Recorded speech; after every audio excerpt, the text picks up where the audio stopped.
What a day! What a lovely day!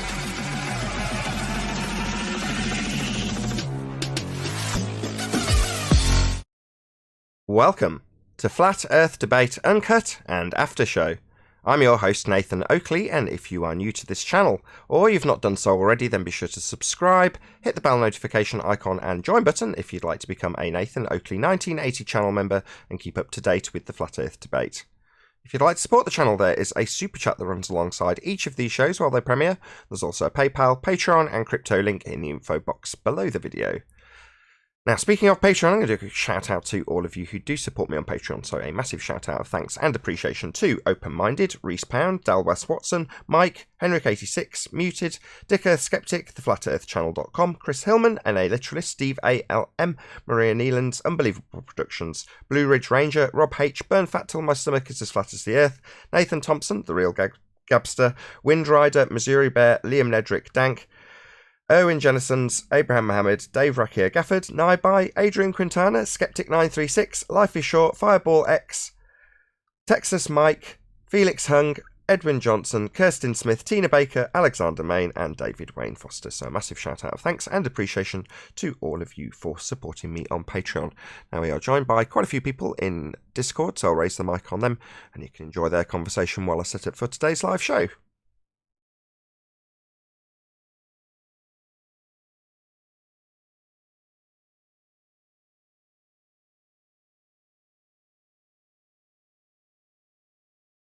I'm just making coffee. I won't be a minute. Yeah, I heard you. Don't worry about it.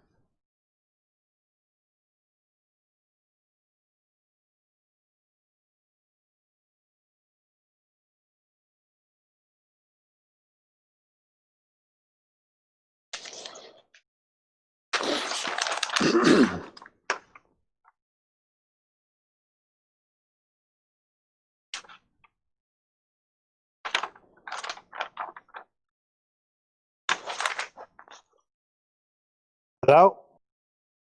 Can you hear me? Yeah, I can hear you. Okay. What's up, Righteous? Not much, just wondering what's wrong with the Skype. For me, it's not showing the Google Hangouts link. It's not showing the latest posts. Damn technology. Good morning. Yeah, the satellites that worthless. This happened before. I don't know why it happens. Usually resetting, exiting, restarting the thing works, but not this time. So basically, in Skype or whatever you're doing, it's not working. Yeah. Could you post something in Skype? Oh, that was a pun. In Skype of everything. Oh, sorry. I wasn't amused. Too early for you, Matt. Right. I see your test. Right. Can you post something after it? Like the Google Sure. Hangouts link, maybe? Okay. I had no idea why you did it. So yes, I can.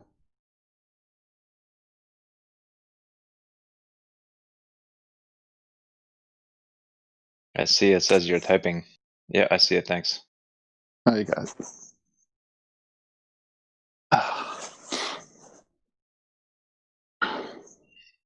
Nice.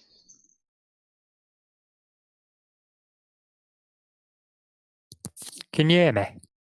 Yes, we can. Unfortunately, yes. All right, Neil. No need for that. No. I'm All only welcome. messing with you. Don't take it personal. I know, I'm messing with you too. I don't.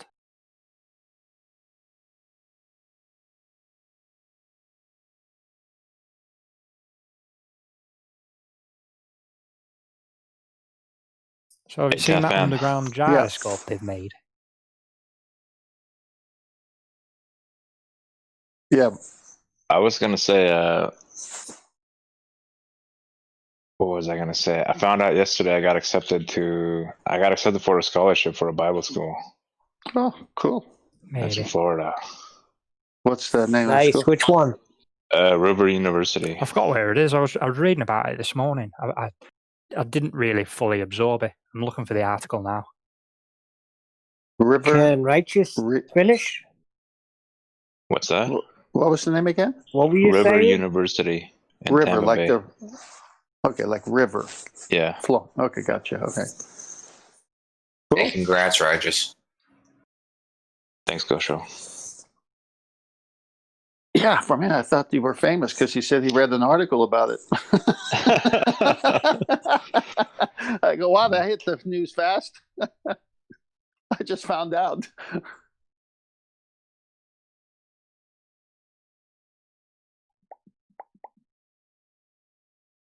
Yeah, I gotta Oh, start man. hanging around anointed people. Praise the Lord. Yeah, man. And the truth shall set you free. That's right.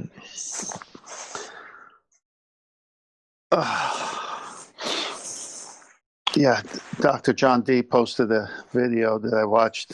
It was pretty funny. It had to do with all these scientists and science articles written about life on Mars. And he goes back to the 1800s and he starts, the guy who did the video starts showing newspaper clippings and articles and life on Mars and the dark areas of vegetation, all these canals. These are Martian made. They have superior intelligent knowledge greater than men. And it's just starting from the 1800s and it goes to the 1900s, more articles. And then NASA jumps in with articles about Martians. It's hilarious. Sounds hilarious. Hey, what do you think it about the was funny. Chinese? What's that? I want Kocho to talk about what he talked about last night. I want you Wait a to minute, talk what was- about that I- today, Kocho. All I heard The was Chinese. Chinese, but nothing. Mike, something Saying the wrong with the mic. All I hear is Chinese. The Chinese, they just sent a rocket the other night, supposedly to Mars. They're going to be setting up their own rovers there. I thought that was interesting. Yeah, it's a good bedtime story. So, Kocho, will you go over that today on Nathan's show? I don't know, I'm just asking you guys about it, just seeing if you've seen that or if you have any ideas, the implications. No. I asked What? you something different. I asked if you could go over what you were talking about last night with Al-Baruni.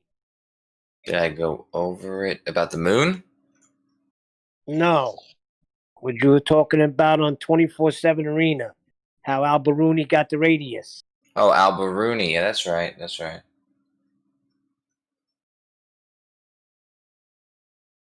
I would like you to discuss that today. No, it's not right. Well, we talked see a about it last night. geometric You remember what we discussed? I'm not sure if you... I couldn't. It wasn't coming in clear. That's why I want you to talk about it today. I was having Hang on, really Neil. bad Discord Neil, issues. Neil, hang on. I was about to say something, but Nathan said it before me. Say that again, Nathan. Can't see the geometric horizon. How could he possibly be measuring it? Only exists in maths. Well, That's what I wanted Kosher to go over. that's kind of what we discussed last night, is the difference between viewing the horizon or the refracted horizon due to the distance, like viewing the distance and how its refraction will vary the distance, and viewing the dip angle and how refraction will shift that dip angle. And it doesn't, even though the distance varies by a lot, the dip angle doesn't vary by very much. Sorry, dip angle to a refracted horizon. He's supposed to be measuring a geometric horizon, though. Nice bait and switch talking about this refracted horizon. That's not what he's supposed to be measuring, though, is it? Well, that's what I'm saying, is you can measure the refracted horizon because it Yeah, I has heard. a little difference. I heard. Measurement. I didn't need it repeating. That's not what he's supposed to be measuring, though, is it? So don't tell me again for a second time how you can measure a refracted horizon, because he's supposed to be measuring the geometric horizon, and you can't see that. So Al-Biruni definitely didn't measure it, and you've just confirmed that by talking all about refracted horizons, which are not geometric by definition. If the horizon is refracted, it is not geometric. Why do you assume that you have to measure the geometric horizon? Because that's what he's supposed to be measuring. That's what Al-Biruni's supposed to be doing. Why are you telling me about what I think I should be doing? That's what Al-Biruni's supposed to be doing. He's supposed to be measuring the geometry to derive R. That would be a geometric horizon. That's what he's doing. Why are you asking me about what I need to do? That's what Al-Biruni is said to have done. He definitely didn't do it, Kosho, as you're conceding repeatedly. You're going to be measuring something that's refracted. That's not geometric. You can't derive geometry from that. Right, so what I just So he wasn't measuring geometric horizon. Was that right? Was that a concession? Right. He wasn't measuring geometry then. So where the fuck did he get this R value from if he wasn't measuring geometry, Kosho? He wasn't measuring it. Right. That's right. He wasn't. So it's bullshit. So it's bullshit. You can't measure geometric horizons. They only exist in this maths of yours. You can't see it. You wouldn't expect to see it. Yet Al-Biruni's claimed to be measuring it. And according to you, you're going to explain how he's measuring something refracted? Well, you're not going to get an R value from that, mate. You need to measure something geometric for that. That's what he's said to have done. And he didn't, did he, Kosho? It's an estimate, isn't it? Awfully repetitive. Said the man who's about to repeat that you can measure refracted horizons for the second time. I just stopped you from repeating it, and you're going to accuse me of being repetitive. He didn't measure geometry, did he, Kosho? Not repeating anything. I'm tired of saying something for the first time. You just need to say, as you did when you said, yeah. He's not capable of measuring this geometric R value because he can't see a geometric horizon, can he, Kosho? Don't tell me about how he's measuring something refracted. Say yes, that's right. It's a bullshit story because he can't see it. You just need to say yes. Yes. Dip angle doesn't vary. No, not dip angle. He can't measure a geometric horizon with a dip angle if he can't see it. Why are you talking about dip angle? He can't see the geometry of a geometric horizon to measure a dip angle too. Why are you reiterating this nonsense about a refracted dip angle measurement? He needs geometry, you fool. I'm trying to describe it to you. That's the reason why you can use the refracted one. No, refracted is not geometric, you clown. Are you thick? If the horizon is refracted, did you not listen to what I just said? I'm repeating myself because you're stupid and you don't listen. So I'm going to repeat it and you're going to repeat it back. You are going to listen, not talk through me, Kosho. You didn't listen. Now, like a belligerent child that's having to have stuff repeated to him because he didn't listen, I'm going to repeat it and you're going to damn well listen. If the horizon is refracted, it is not geometric. And he is deriving a geometric value from the physical geometric claim to be horizon he is said to have measured. Now, don't justify how it's not what he's claimed to have measured. If the horizon's refracted, third repetition, you're going to repeat it back to me. It ipso facto is not geometric.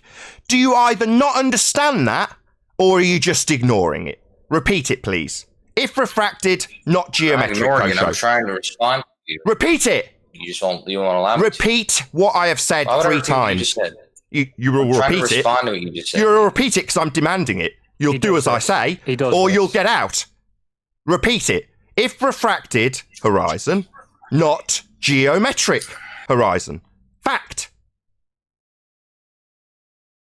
Nathan, the reason not Nathan, but repeat after me. I've said it 4 times, you coward. Why aren't you repeating it? Do you say it's not true? Is it not true? Is it incorrect? Is my statement wrong? Say wrong. You are incorrect. Yes, so a refracted horizon. A refracted horizon is geometric. Sorry, no, that's wrong, Kosho. Why are you now rumpusing me? You're wrong. Kosho, it won't work. You're wrong. Why are you rumpusing me? You're wrong.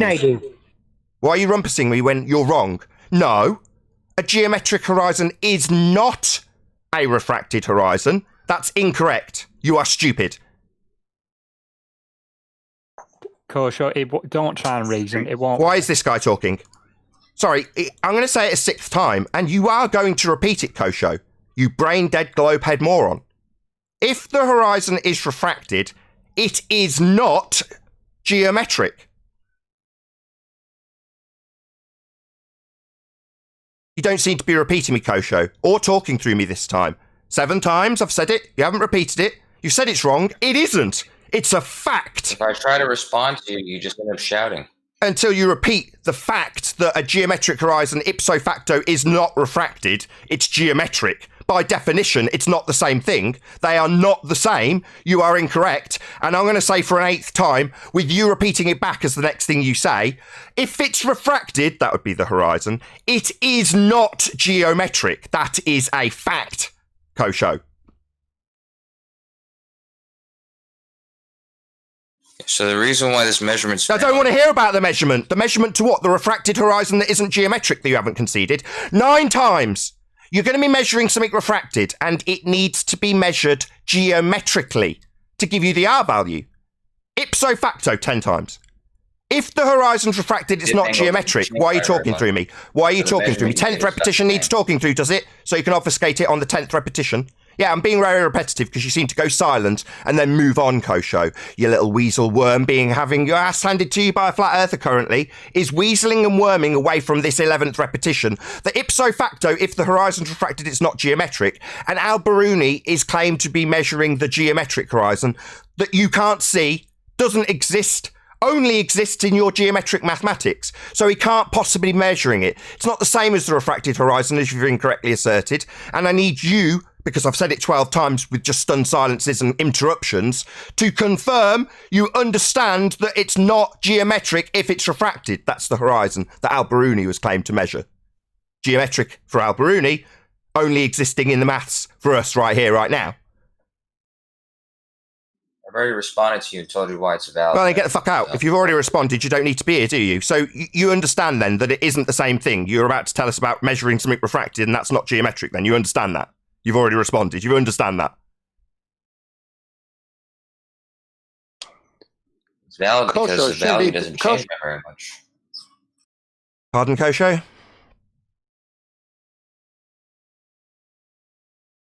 Yeah, sorry, we're supposed to be being told how Al-Biruni's measuring a physical geometric sphere edge horizon to give him an R value, and all we've had is you waffle on about measuring something that's not that refracted horizon, according to you. It's not the same thing. 12 times I've said it. You'll see when you get the angle to the dip of the horizon. Which horizon would that be? Which horizon? Be specific. There's 2 horizons in contention currently. Geometric, the one Al-Biruni's supposed to be measuring to give him a geometric R value, and the one you keep talking about, which is refracted. So are you talking about the physical sphere edge geometric horizon, or your refracted horizon, which is not that? Which one are you talking about? Be specific. Whichever one you can see. You can't see a geometric horizon. We wouldn't expect to see a geometric horizon. The geometric horizon cannot be seen. The geometric horizon only exists in maths. These are all quotes from your side of the table, Kosho. Do you understand? It cannot be seen. So if you're going to be measuring the one that can be seen, that's not the geometric horizon that gives you an R value, Kosho. Do you understand? You're the only one dictating it's got to be a geometric horizon. Oh, sorry, it's geometry. It's not me dictating what geometry is, you unbelievable spastic. You think this is my terms? No, it's just geometry, you complete retard. Come on, Kosho. You thick shit. You don't know what geometry is. You think it's my assertion in mathematics what geometry is and what it needs and what it requires. No. To derive an R value, you need a geometric physical sphere edge to be a horizon. It needs to be physical and capable of giving you that physical R value for a physical sphere that only exists in maths, cannot be seen, we would not expect to see. So, no, Kosho, the one we see isn't going to be the one Al-Biruni has claimed to have measured. That was our point. You just danced around it 13 times. If the horizon's refracted, it's not geometric.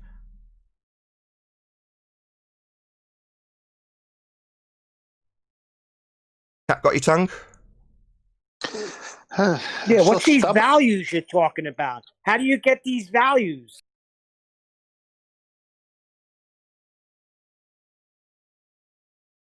Is it just me or can I not hear him? Is he talking? I don't hear him. Discord, is he just silent? Oh, me? No, Kosho. No, I hear him. Okay, I'll just refresh.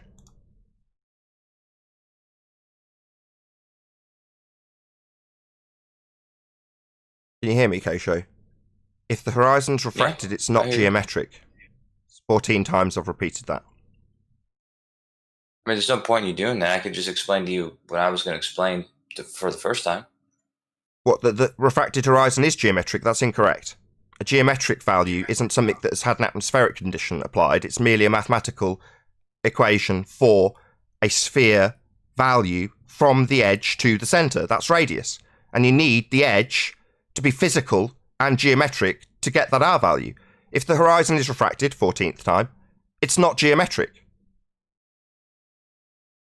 Right, like I said, he didn't measure the geometric horizon. He measured... Oh, really? So the story of him measuring the geometric horizon to give him an R value is a complete lie, then? He didn't measure it. No, he's absolutely claimed to have measured it, Kosho. He's claimed to have measured the geometric horizon and derived R from it. That's a geometric value. And you've just made it clear that he didn't measure that. So the whole story of Al-Biruni's a complete lie? Yeah, we know. No. He didn't measure the geometric horizon. We know, Kosho. We're just toying with your dumbass. Measure the geometric horizon. Yeah, we know he didn't measure the geometric horizon. We're just toying with you, retard. We know. But he'd need to derive R. For you to now tell us that the refracted horizon's within 5% of that value of R that can't be measured by Biruni! You fucking retard! Yeah, that's actually the point. What, that he can't measure the geometric value of R? And you're going to base the refracted horizon on that geometric value of R that can't be measured? That's the point. No, it's the end of the globe assertion, you moron. You can't measure R. You don't have an R. Al-Biruni didn't measure R. Al-Biruni couldn't see geometry. You've just told us that. You've conceded. You've lost. He's supposed to have measured the R value. That would be a geometric, physical, sphere, edge, horizon. And he didn't. You've just conceded. You've lost, Kosho. So he didn't measure geometry then? Where'd you get your R value from then? If he didn't measure it to give you a value within 5% of it, you're not going to tell me how you've got a geometric horizon that's matching with a refracted horizon because it's within 5% of a value that can't be measured. And Al-Biruni definitely didn't measure it now, did he, Kosho? You sound like you had a lot of coffee today, man. Coach, Sorry. are you missing this? Did you just ad hom me? Did you just ad hominem and attack me? 15 repetitions of the argument, and all Kosho's got to come back at me with is how high my caffeine level is. My balls are currently gagging on your face, you stupid moron. You are getting teabagged by a flat earther who is pointing out that one of the fundamental principles of your religion, that would be that Al-Biruni measured a physical geometric sphere edge to give him R, you've just conceded he could not do. You realise this is getting trimmed out, you fuckwit. Kosho admits Al-Biruni story nonsense. He couldn't see the geometric horizon. So how the fuck did he measure R? Answer, he didn't. No, he did. Oh, no, he didn't. He couldn't see a geometric horizon to measure to give him R. You've just conceded that, you stupid twat. Can't you keep up with current events?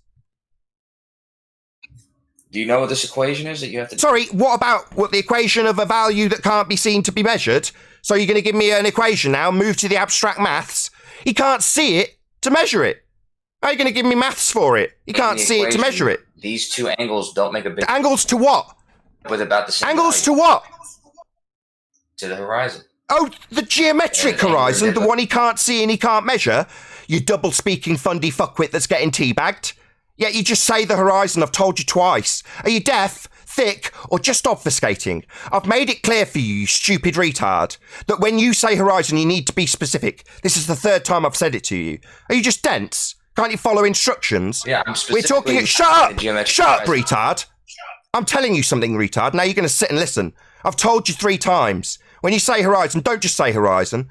Because when you say horizon, you are convoluting a geometric horizon that Al-Biruni's claimed to have measured, and you have conceded he cannot, with a refracted horizon. So you, fuckwit globehead liar, is going to be damn well specific when you say horizon, because you've got 2 in play.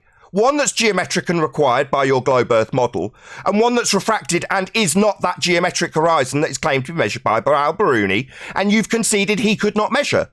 So don't just say horizon and think you're going to weasel away around this fact that you can't measure the R value to give you a value to base your equations on that you're now asking me about, to weasel away from the 16th repetition that a geometric horizon's not a refracted horizon. 16 times, Kosho, you pathetic weasel.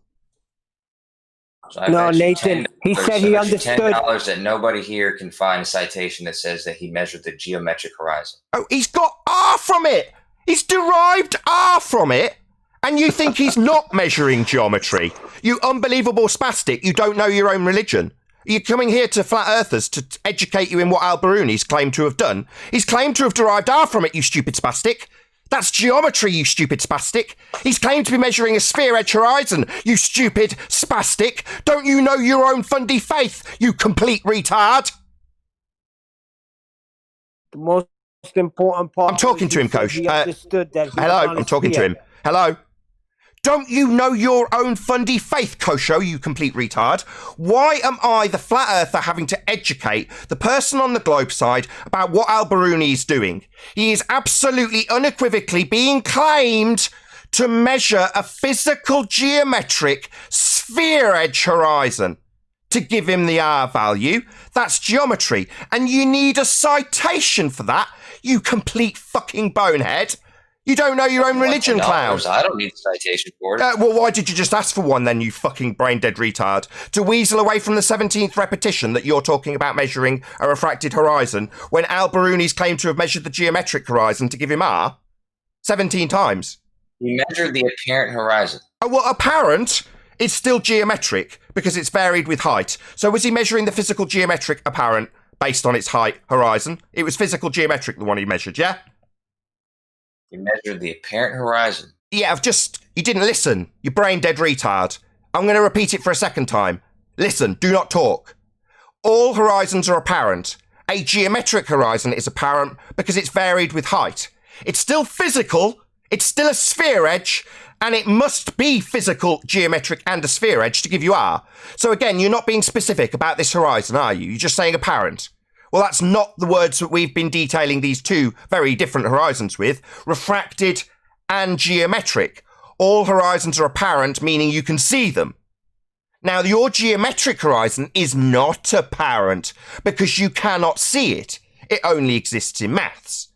So, Al-Biruni's still in a position where he's not measuring a physical geometric sphere edge then, Kosho. Despite you introducing this word apparent, which is redundant. All horizons are apparent. Exactly. Meaning, it is redundant. So don't say it then! To weasel away from this 18th repetition that a refracted horizon's not geometric and that's what Al-Biruni's claimed to have measured, and you've already conceded he did not do that. So he did not derive R. And you're going to talk through me. My 18th repetition is where you think you need to pipe up, is it? No, you haven't conceded. You just used this weasel word apparent that you've now conceded is redundant. Why did you use it then? To get away from the fact that a horizon that's refracted isn't the geometric horizon that you can derive an R value from, Kosho, now is it? Cat got your tongue? Don't want to interrupt this time?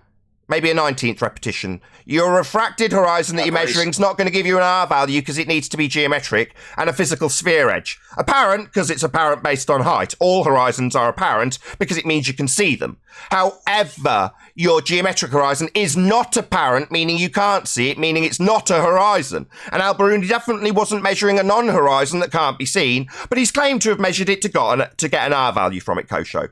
Therein lies the end of your assertion that we can assume R because Al-Biruni measured a geometric sphere edge that is simultaneously claimed to block boats and buildings. It isn't. It doesn't.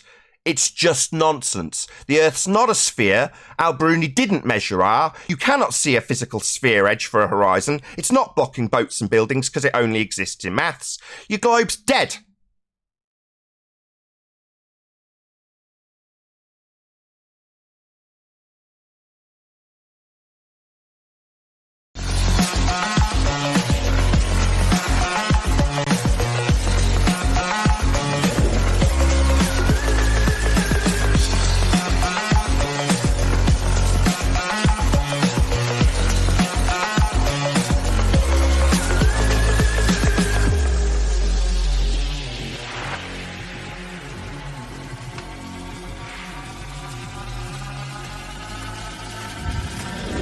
Oh, what a day! What a lovely day!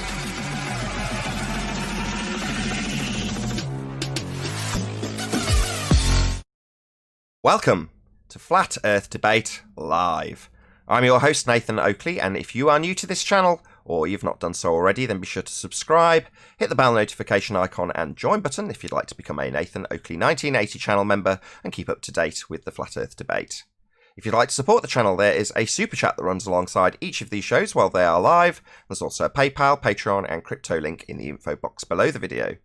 Most importantly, if you'd like to join the discussion, simply mute the page you are currently watching, then click the link in the info box below this video to join the panel and express your views on the nature of Earth.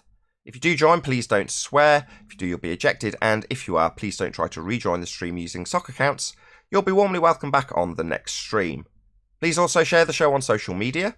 Sharing the show obviously increases the live audience, but this in turn increases the chances of a more diverse panel. So please share the show on Facebook and Twitter.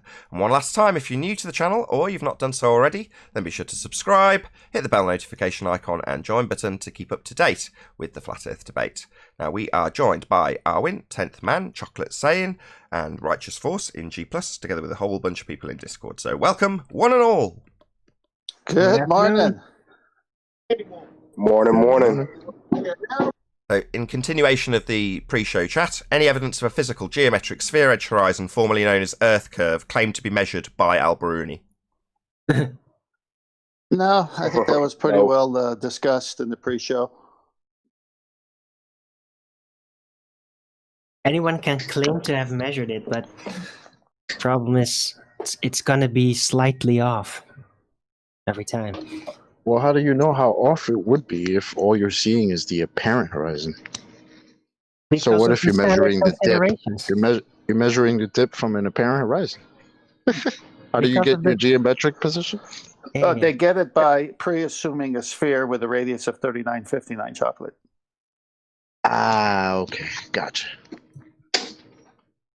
It's all about the considerations, guys. Yeah, taking geometric considerations when measuring an apparent position that cannot be seen and only exists in the maths before it's been measured. But it can't be measured. It can't be seen. Yeah, it's nonsense. It's a do-si-do to make you beg the question of a sphere Earth with a radius of 3959. That's all it is. And on some days, you can reify the horizon into that physical sphere edge horizon and claim you can even measure it as being a physical position to derive geometry from. It isn't. We're also told by the opposing side that it cannot be seen, you wouldn't expect to see it, and it only exists in the maths. So it's definitely not a physical sphere edge horizon, it's definitely not blocking boats and buildings, because it only exists in maths. How can it block things if it's not physical and only exists in maths and can't be seen? Can't be seen? Well, it can't block boats and buildings. Definitely won't need qualification for how many feet and inches of the boats and buildings are missing, given that they have an angular relationship that's being ignored when you assume 3959 radius and then base a physical sphere edge horizon on how much it's blocking stuff when you also tell us it can't be seen, can't be measured, and Al-Biruni's whole story is a complete lie and a complete farce, because he can't measure a physical sphere edge to derive geometry from. Bye-bye R, bye-bye globe assumption. It's dead. No more sphere Earth to assume. Any evidence of axial rotation?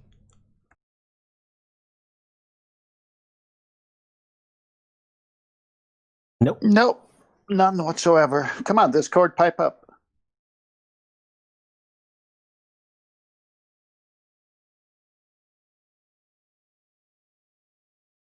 No? It's claimed in my comments constantly that Bob Nodal proved the Earth is turning underneath an inertial reference frame at 15 degrees an hour. I mean, I don't get it detailed in the way it's actually describing the Coriolis effect. I just get people saying 15 degrees! Because they're morons. Because you globe people are thick. However, if the Earth was turning under that fixed frame of a gyro at 15 degrees an hour, it's also going to turn underneath aeroplanes and drones and bullets and balls, as it would need to demonstrate the Coriolis effect. The Coriolis effect being a 15 degree an hour deviation of the Earth rotating underneath. So Earth's going to need to rotate underneath stuff. Of course, that would shorten flight times and mean that continents are travelling towards hot air balloons as they hover in the air. And that does not happen. Earth is not rotating underneath at 15 degrees an hour. You'd notice. Right, and there's some other problems with what Bob Nodal supposedly did with that as well, assuming that he measured rotation, because I'm pretty sure that the gyroscope he was using was not a regular physical one, and it rotated those degrees perpendicular to his location, which should be the United States. And I don't think that is in the right position to be then moving in accordance to the presupposed rotation of the Earth, which Right. should only be perpendicular at the North and South Pole. Right. He's not where at the he North was Pole. not. He's not at the North Pole. Nevertheless, it doesn't matter. The claimed assertion of this 15-degree deviation is a Coriolis effect deviation. 15 degrees an hour is a not actual deflection. The gyroscope is not deviating. Gyroscopes don't deviate. They remain in fixed space. That's the point of them. But why does it seem to deviate at 15 degrees an hour? Why does the gimbal move when the gyro's in fixed space? Well, the claim is that Earth's rotated underneath it. That's the claim. So if you're not attached to the spinning Earth, you'll perceive from the ground 15 degrees of deviation, meaning your drone goes up and you watch it drift away from you. That doesn't happen. It means that a plane goes into the air and you look at it in the air and go, look at that. It looks like it's drifting at 15 degrees an hour because I'm turning underneath the plane. That's Coriolis effect claim. That's what they claim Earth does. But that would shorten the flight times because Earth's turning underneath the plane, bringing continents when travelling west towards the plane as it travels towards them. Obviously, that does not happen. Charlotte, North Carolina to LA would take an hour and a half rather than 4 hours. Preposterous nonsense. Earth's not rotating underneath anything at 15 degrees an hour. Earth does not spin. Yeah, but terrestrial Coriolis is selective, so some things are affected by it and other things aren't. Terrestrial Coriolis, eh? I like it. Maybe they'll pay you £1 million for that one. I hope so. Let's hope so. PayPal's open. Yep. Any scientific evidence of gravity? Does that be the terrestrial gravity type so I could get £1 million too? Is that standard gravity? Or? What's gravity? That's my question. I think it's a reification Ask fallacy. Kosho. He knows everything. Owen had the right answer. Go ahead, Owen. Yeah, it's a reification fallacy. Yeah. It's actually relative density. Any single viable hypothesis from any of the fields of astronomy, cosmology, or astrophysics?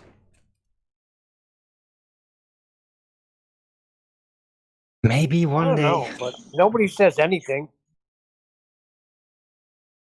Nobody says anything. I can debunk that. Maybe No, I'm somebody saying wants to this come and globe is tell us supposed to about have their all these proofs, observational. but nobody ever speaks. Maybe somebody wants to tell us about their observational science. What, the observe and declare? Yeah. Because that's science too, right? Yeah. Right. Observe a phenomena, formulate a hypothesis, observe the phenomena again, maybe formulate another hypothesis, and then you've got your answer, right? That's how it works. Just keep going round and round. That's it. No need for testing. I got a question for you guys, by the way, about that. Is it also kind of true that people from those supposed scientific groups, or that are labeled as such, that they're actually the ones also on the background championing that science doesn't actually prove anything? Is it also coming from them? No, that's just the morons here. The ones that actually understand it, like that Purcell guy, get very angry when you have someone like Spurs going, no, I just want to talk about science. Meaning, you're not talking about science, are you, sunshine? And they get very angry at that. They don't say, no, science doesn't prove anything. They just get very angry. All right. Good to know. Any evidence Is that the same? Is that the same Purcell guy that we heard the recording on yesterday? He said something. Oh, another photosynthetic retard. Yeah, that's correct. So something about the one who's not overburdened with an understanding of our reality. Yeah, that one. Yeah, that guy. Did you want me to dig that clip out again? I think it's worthwhile. Well, that was quite the admission, because he's saying everything I've said up to this point about it, I don't know anything about this. I'm more into math and calculations.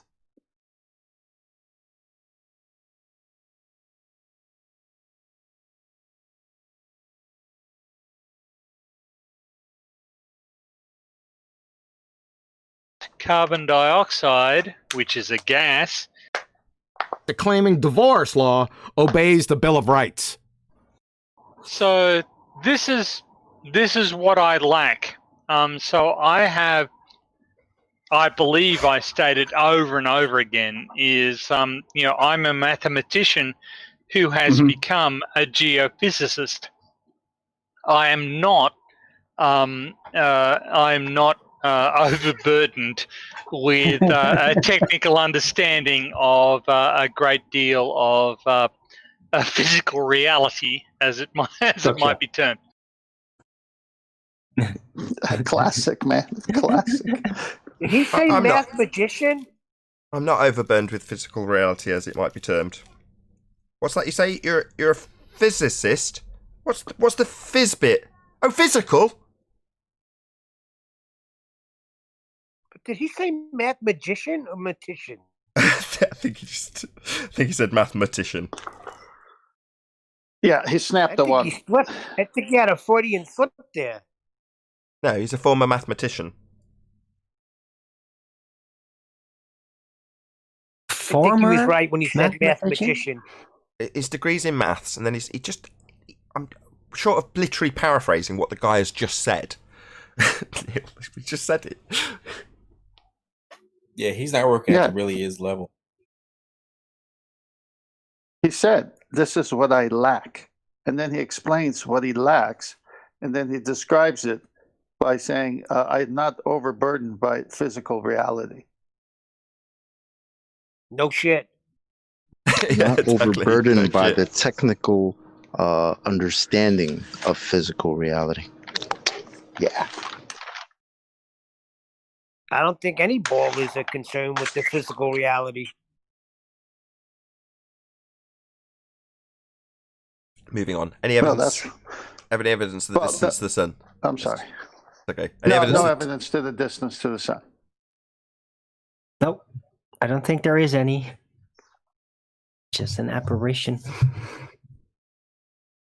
Yet you can assume an R value that cannot be measured, cannot be seen, is claimed to have been measured and seen by Al-Biruni, and you can derive all sorts of wonderful mathematics for distant stars of vast sizes. Isn't that amazing? Man. So we've got the distance to the sun based on the refracted non-geometric horizon, is what you're saying, right? Yeah. Base it on a position that cannot be seen, cannot be measured, but we can derive everything in the universe from it in terms of its distances and scales, if we assume Venus has the same R value as that derived R value that we can't see or measure. It's really easy. That's your world, fundies. That's your world. Yeah, Does it sound stupid? I hope so. I hope it sounds really stupid when I say it in the way it is, because that's how it is.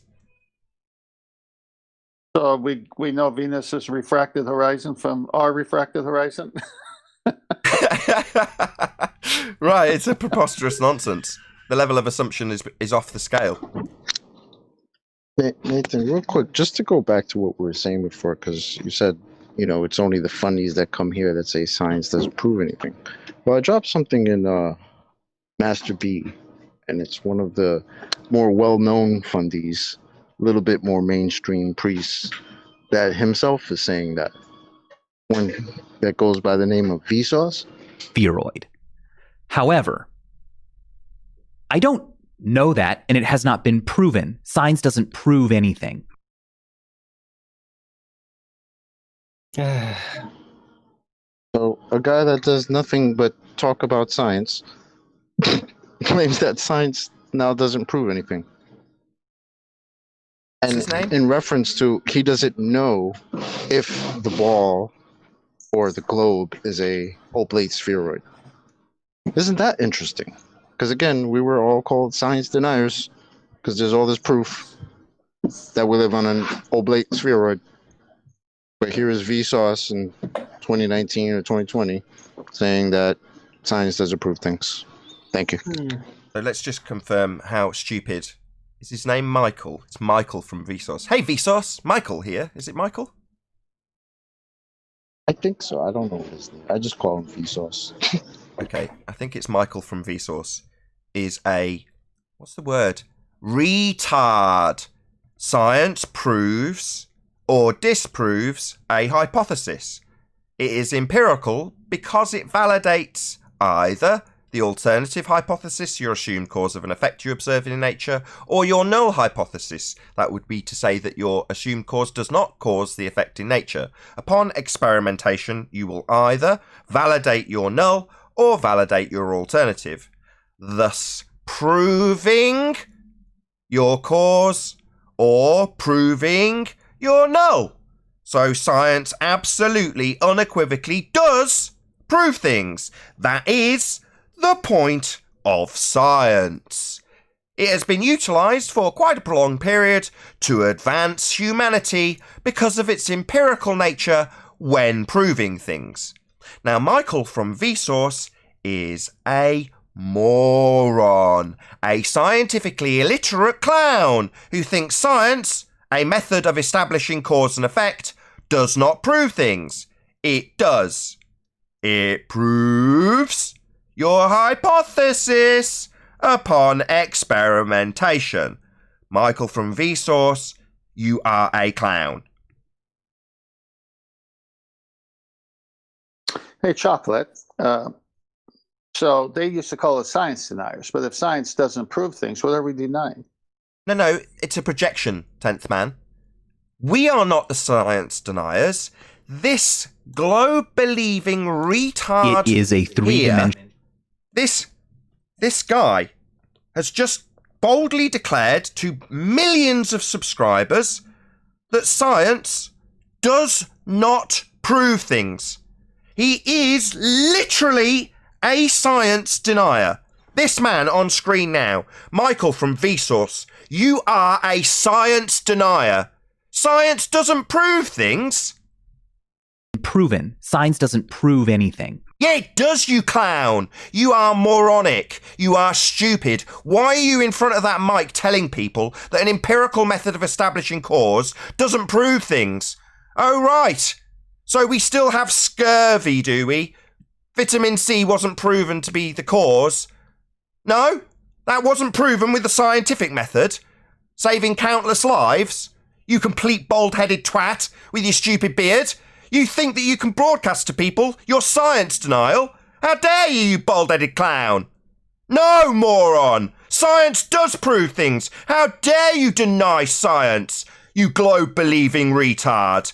This guy here, this moron with his moron face, this is the reason we've got our projected claim that we deny science. No, we don't. This globe-believing retard denies science. He's just said it. Science doesn't prove things. What kind of a moron are you, Michael?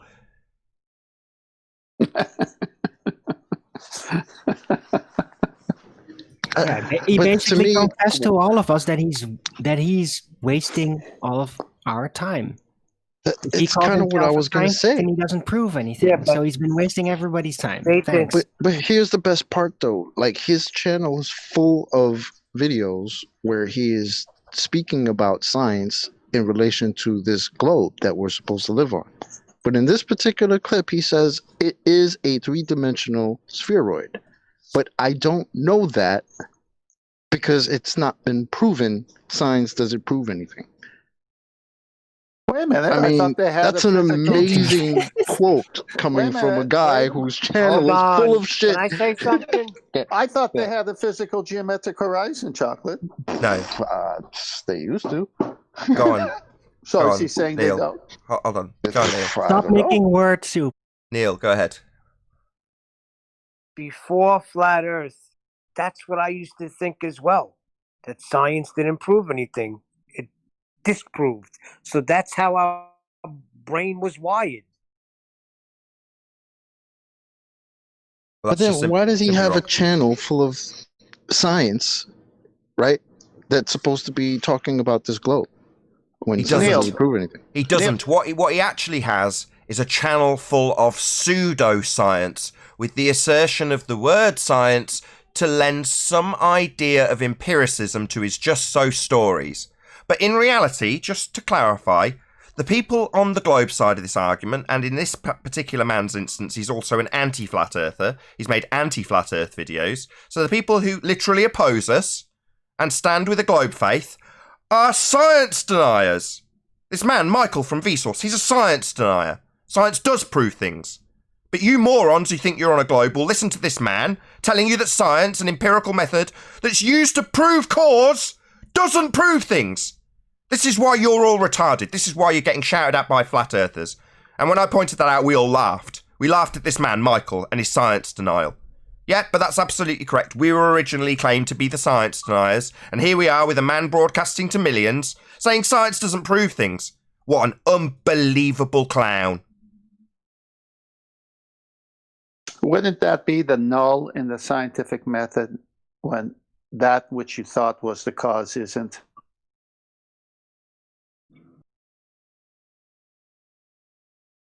Pretty much. Oh, chocolate. I can't hear you for some The reason. null in something, but it doesn't prove anything. No, what I'm trying to say is that if you use the scientific method the way it was stated, then you're going to get a hypothesis, which is going to be your prediction as to what the cause is. Then you go through rigorous testing to see if that's it, through the independent variable. But if you do one test with that hypothesis and it doesn't do it, that would be a null. That wasn't the cause of why that thing happened. So it proves and disproves the different things you're doing. So it does both until it's empirical to where it is one, and you could obviously repeat it and have others do it. I can take that. But that's not what they do. Just one second, Owen. Just one second. That's not what they do. What they do is, oh, it doesn't work? Okay, we're going to make a new idea. Hello? I just want to add one thing to that, 10th man. You can take that one step further. The hypothesis will either have the alternative proving it, or the null, proven. At the end of the testing process, hypothesis turning into experiment, the actualization, you will prove either your null or your alternative. Ipso facto, something will be proven at the end of that process. Yes. He is factually incorrect. Michael from Vsauce is just wrong, saying science doesn't prove things. Upon systematic experimentation, you'll prove your null or prove your alternative. That's all it does!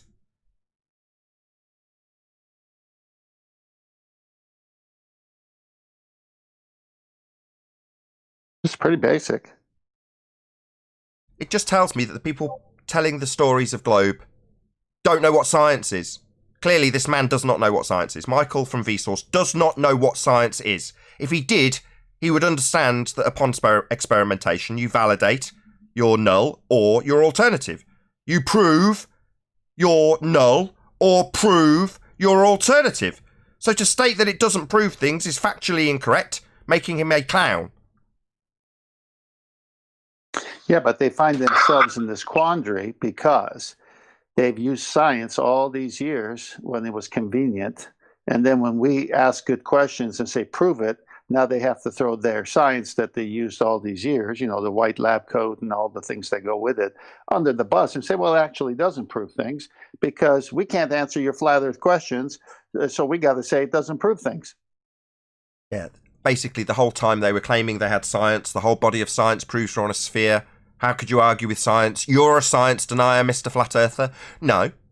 All of the globe faith was based on pseudoscience. You have absolutely not one shred of scientific validity to your assertion that we stand on a spherical surface. We do not. And when that's pointed out, we are told that science does not prove things. Incorrectly. Because what they've asserted as science, using the vernacular of science to lend empiricism to their story, was not science. So they throw the actual science, the one that is empirical, the one that does prove things, under the bus as though it doesn't prove things. Yes, it does. You just don't have any. You don't have any to prove your globe. There isn't any scientific evidence that we're on a sphere. It's a complete nonsense assertion, but we've been told for years and years how much science there is to prove it. There isn't. Boy, have the tables turned. It just kind of sounds like a get out of jail free card to me. Like, after all the videos I've seen with this guy, that's, you know, where he's talking about the globe and it is a globe and he's explaining the globe and telling us all these things. And then for him to say, well, it is a 3D spheroid, but I don't know that because it hasn't been proven. Science doesn't prove things. To me, it just sounds like, just in case it's caught out there that it's not what he's been claiming it's been all these years. Here's him saying, yeah, I don't know if that's what it is because science doesn't prove things. That's all. It is a three-dimensional spheroid. However, I don't know that, and it has not been proven. Science doesn't prove anything.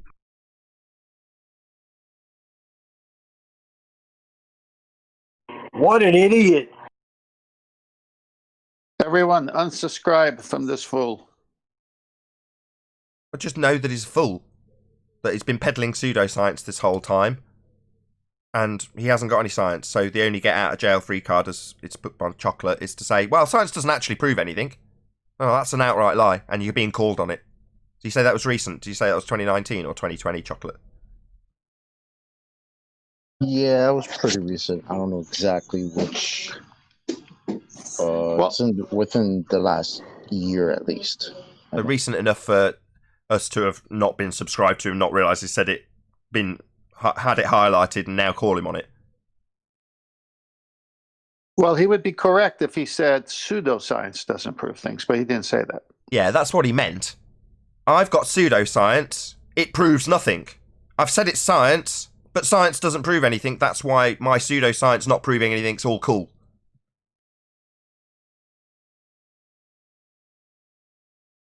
It's from an interview on December 17th, 2019. It's eight months old.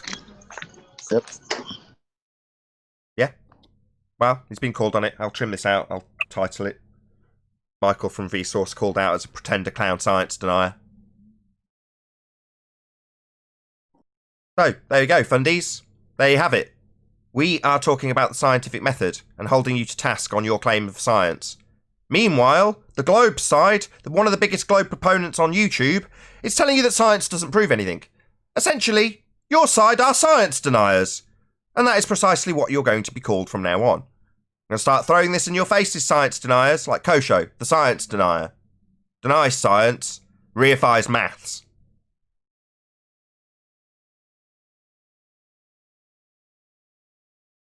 Any evidence of the That's why R I value? brought that up this morning. Earth radius. Any evidence?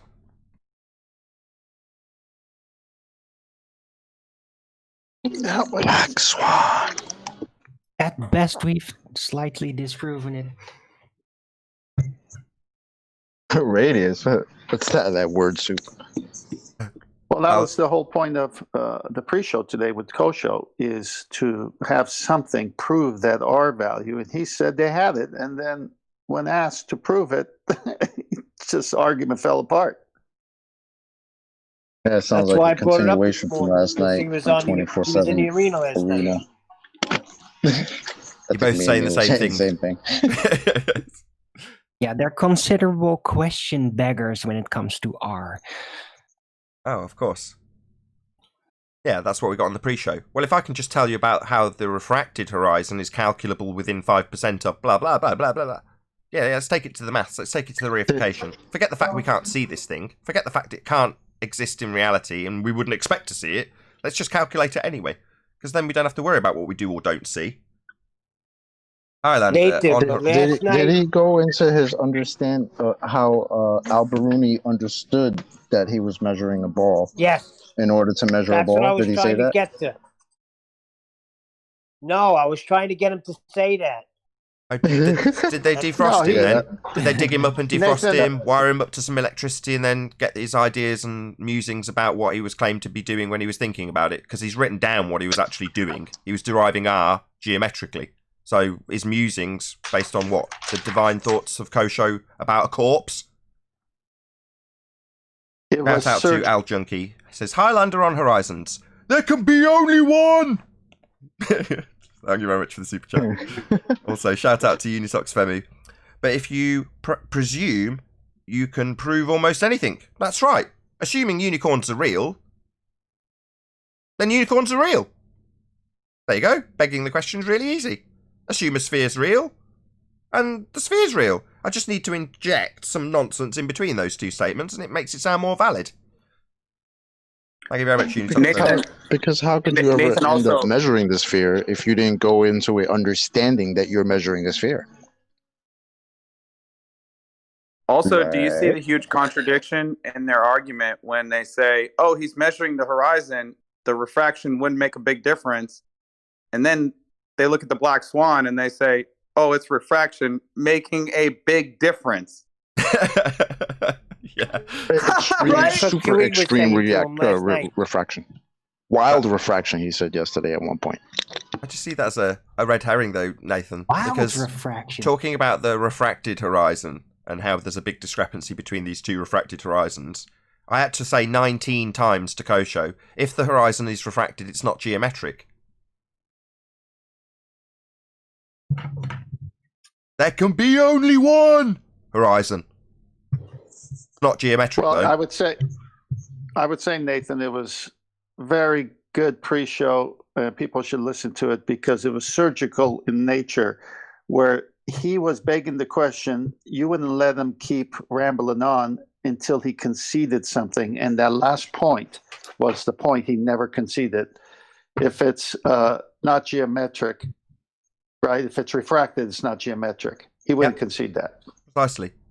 They just want to talk around the fact that you can't measure something that's only existing in their maths, but he's claimed to have measured to derive the R value to give them their maths. That's a big problem. It destroys their model.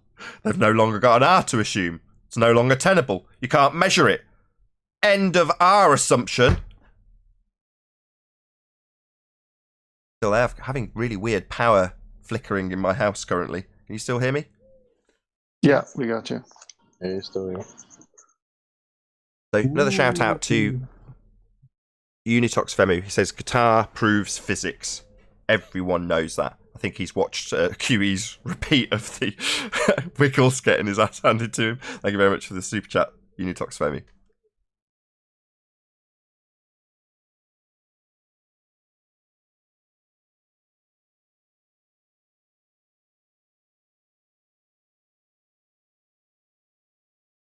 You all still here?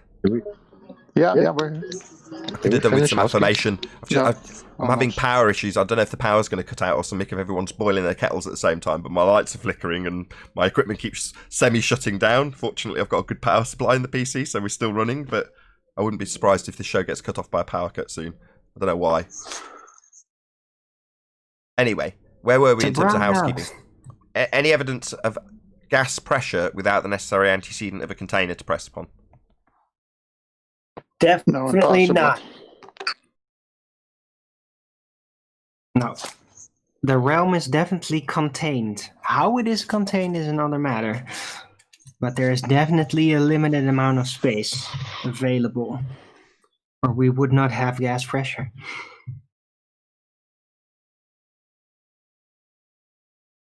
I'm just But elated. up on the mountain, there's it's less gas pressure. The gradient. Yeah, that's only possible. There's only a gas pressure gradient possible because there is gas pressure because it is contained by a limited amount of volume to expand into. I'm trying to say, I'm so impressed with this computer that I'm so glad I spent like 200 quid on the power supply rather than 30 quid. Because everything in the room has just cut off. Everything. I've just had to go around turning it all back on again. It's all cut off. But the PC carried on running. Amazing. We've not stopped. We're still live. Fantastic. Nice. Shout out to expensive PC power supply. They got a backup energy to prevent spikes. On. I got the same thing. Sometimes things can flicker over here as well. And then my computer keeps on running because, I made sure I got the good version for the for the power. I did. I spent like solid 200 quid on it. Clear Sonic. I mean, I had one that was cheap, and then I upgraded it to an expensive one. And I'm so glad I did, as the show is still going on. Smash the super chat. As you... That's because you're making all that money not believing in a flat earth. You spent all that money not believing in a flat earth? Say that again. I said that's because you're making all that money talking about flat earth, which you really don't believe in, Nathan. Come on, haven't you heard? Where is this nonsense coming from? I'll address that in a minute. Al Junkie, thank you very much for the repeated super chats. Al Junkie equals obvious and observably cooler than Al Bruni. Thanks, Al Junkie, for the super chat. Yeah, as it stands, if you set up a channel right now and focus your attention on me and use my name in your tags, you'll grow quicker than I am. The only growth I see is when somebody like Eddie Bravo shouts me out. That's when I see growth. Other than that, I don't see growth because my stuff's not reaching people. Now, what I get bombarded with is people making videos about Flat Earth. Anti-Flat Earth videos. They're all over the homepage. Right? Well, I'm not over the homepage. None of us are. So which would be more likely to make me money? If I was only here for the money, I'd just switch sides. It'd be really easy. I could make a ton of money by going on the other side because I know that the videos would get promoted. And they do. That's why we all get Conspiracy Cats and Simon Dan and Wolfie and all the rest of those videographers are all shoved right under our noses, whether we want them or not, right? You all see them in your homepages, correct? Yes, yeah, correct. I get a lot and of if you're not a garbage flat earther, suggested. you're better than De Niro. Right. So what's getting promoted? Who's seeing vast growth? Yeah? People who started when I was 3 years into this, like Conspiracy Cats, has massively outstripped me in growth and undoubtedly in revenue. Well, more power to him as a YouTuber. I'm all for that. You know, great. As a YouTuber, I wish him every success. You know, obviously he's my competition in terms of the subject matter. So, but if you're just going to purely look at this from a financial point of view, me wishing him every success if I was purely money motivated would be me going over to that side of the argument, like Jose. Now, from a financial point of view, Jose's smarter than I am, right? He's made the right jump. He's spotted that he'll get promoted in that manner if he's anti-Flat Earth. So, wise move financially, Jose. Bravo. Total scum. No, he's just morally, retarded. but It morally, only costs you your soul, that's all. yeah, morally, it's right at the bottom of the pits, right? I couldn't live with myself. No, you know, second on the list. Yeah, I'm here as a YouTuber. I never deny it. I want to feed my family. This is the job I've chosen. I'm never going to deny it. That's my purpose. Obviously, I want to bring in revenue. Yeah, that's why I've dedicated my life to YouTube. However, that doesn't mean that the subject matter isn't also very near and dear to me. The Earth is obviously inobservably flat, and I'm extremely passionate about that. Now, do you think I could use that to put the passion into the lie that I'm fighting against? Just to make money? Well, if I was mercenary, I could. But I'm not. You know, yeah, I need money. Everybody does. That goes without saying.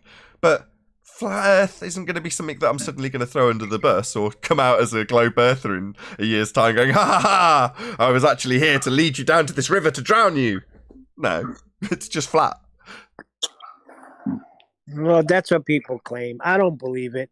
If you don't believe the earth is flat, then you are the greatest actor in the world, Nathan. You're better than De Niro. Thank you very much. Yeah. And Nathan, it gets to a point where it doesn't matter if you're promoted or not, because they'll just demonetize your channel like they did with mine, even though I had one strike over 5 years. Maybe. So, depends if you're following the rules. I'll come to that in a second. There's loads of super chats coming in. Thank you very much. I don't really need them. This is all I'm not going to complain. I'll just shout out these super chats. Hold that thought. Can you repeat it in a second, Nathan?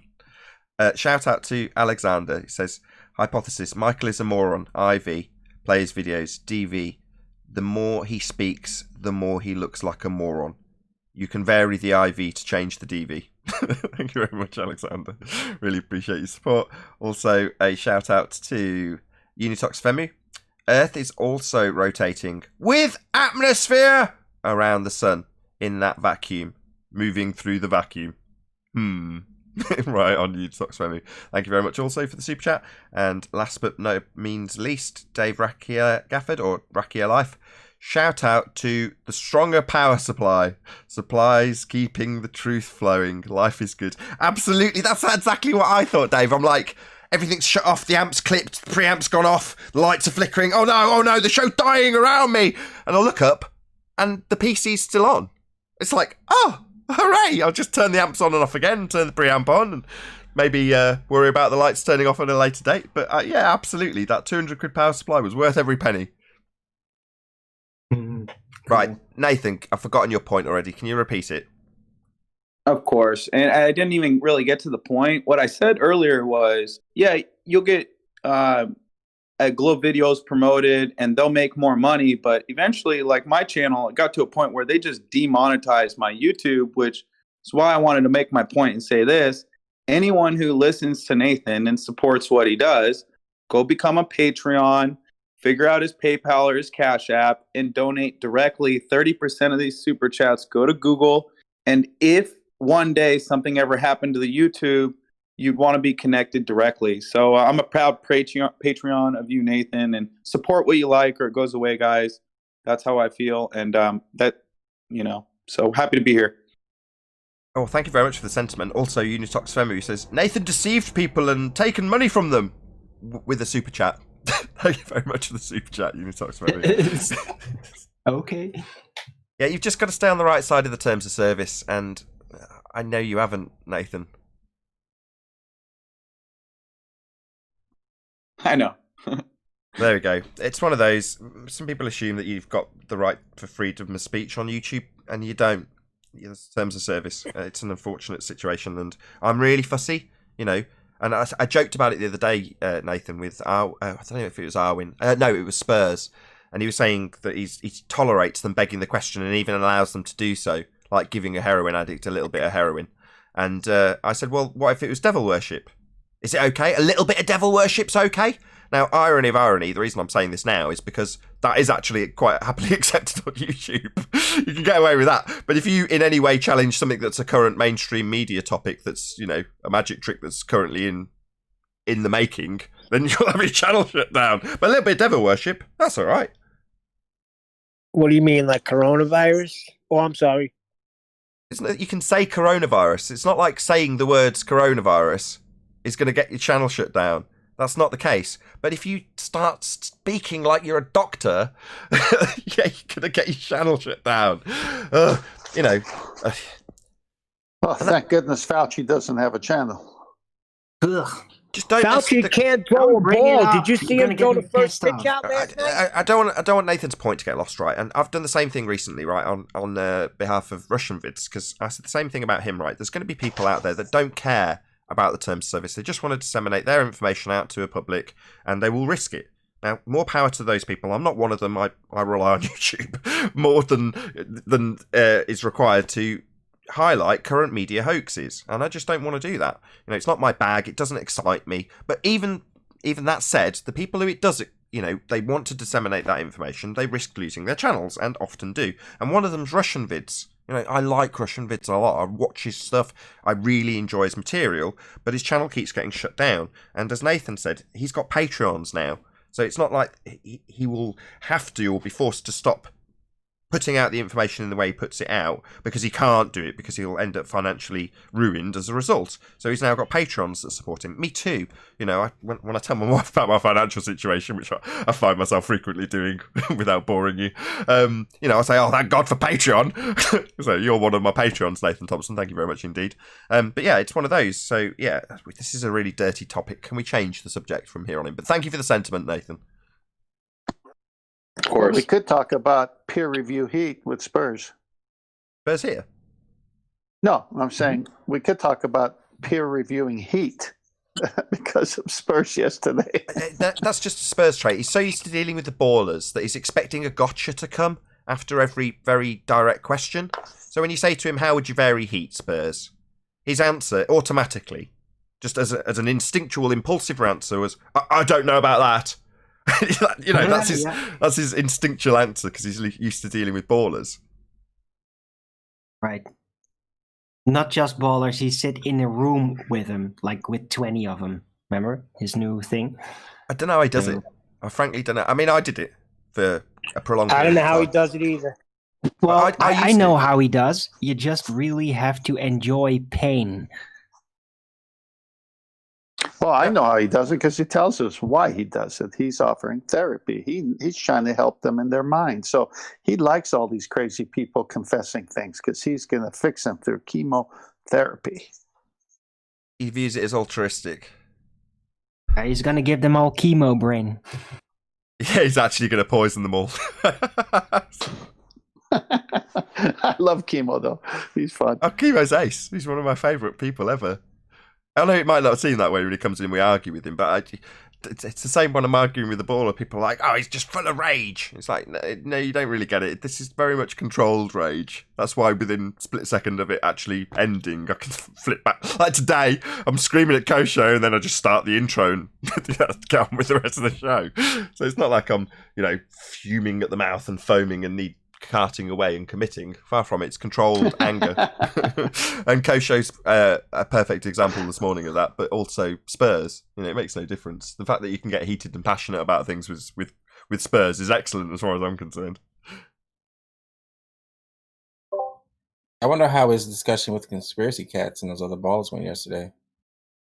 I didn't get a chance to catch it. Did you all tune in? I missed it. Couldn't find it, really. If I'm honest. I gave the channel name as it was told to me by Spurs, though, and I repeated it. Did you not find the channel? I looked for conspiracy. I knew it was a new conspiracy cats channel, but I looked up conspiracy. I'm not subscribed to him. I looked him up, but I couldn't find the second channel he has. I can't remember the name of it now, but yeah, so you looked up the name that was pirated off yesterday and you couldn't find it. Yeah. I mean, it might just be a brand new channel. It might just be literally it hasn't made its way into the algorithm yet, but who knows? Wasn't it agree to disagree? Something like that? Yeah, agree to disagree. Maybe it'll appear in the algorithm soon. I'm sure Spurs will spam out a few links for it.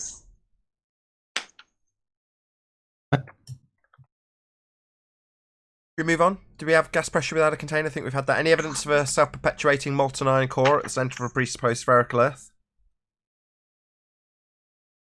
Absolutely not. No, just paintings, imaginations. Yeah, that sounds typical. Lamal Johnson says AB science kept going to a math equation. Yeah, I immediately dubbed him AB maths. So a few people have seen it by the looks of things.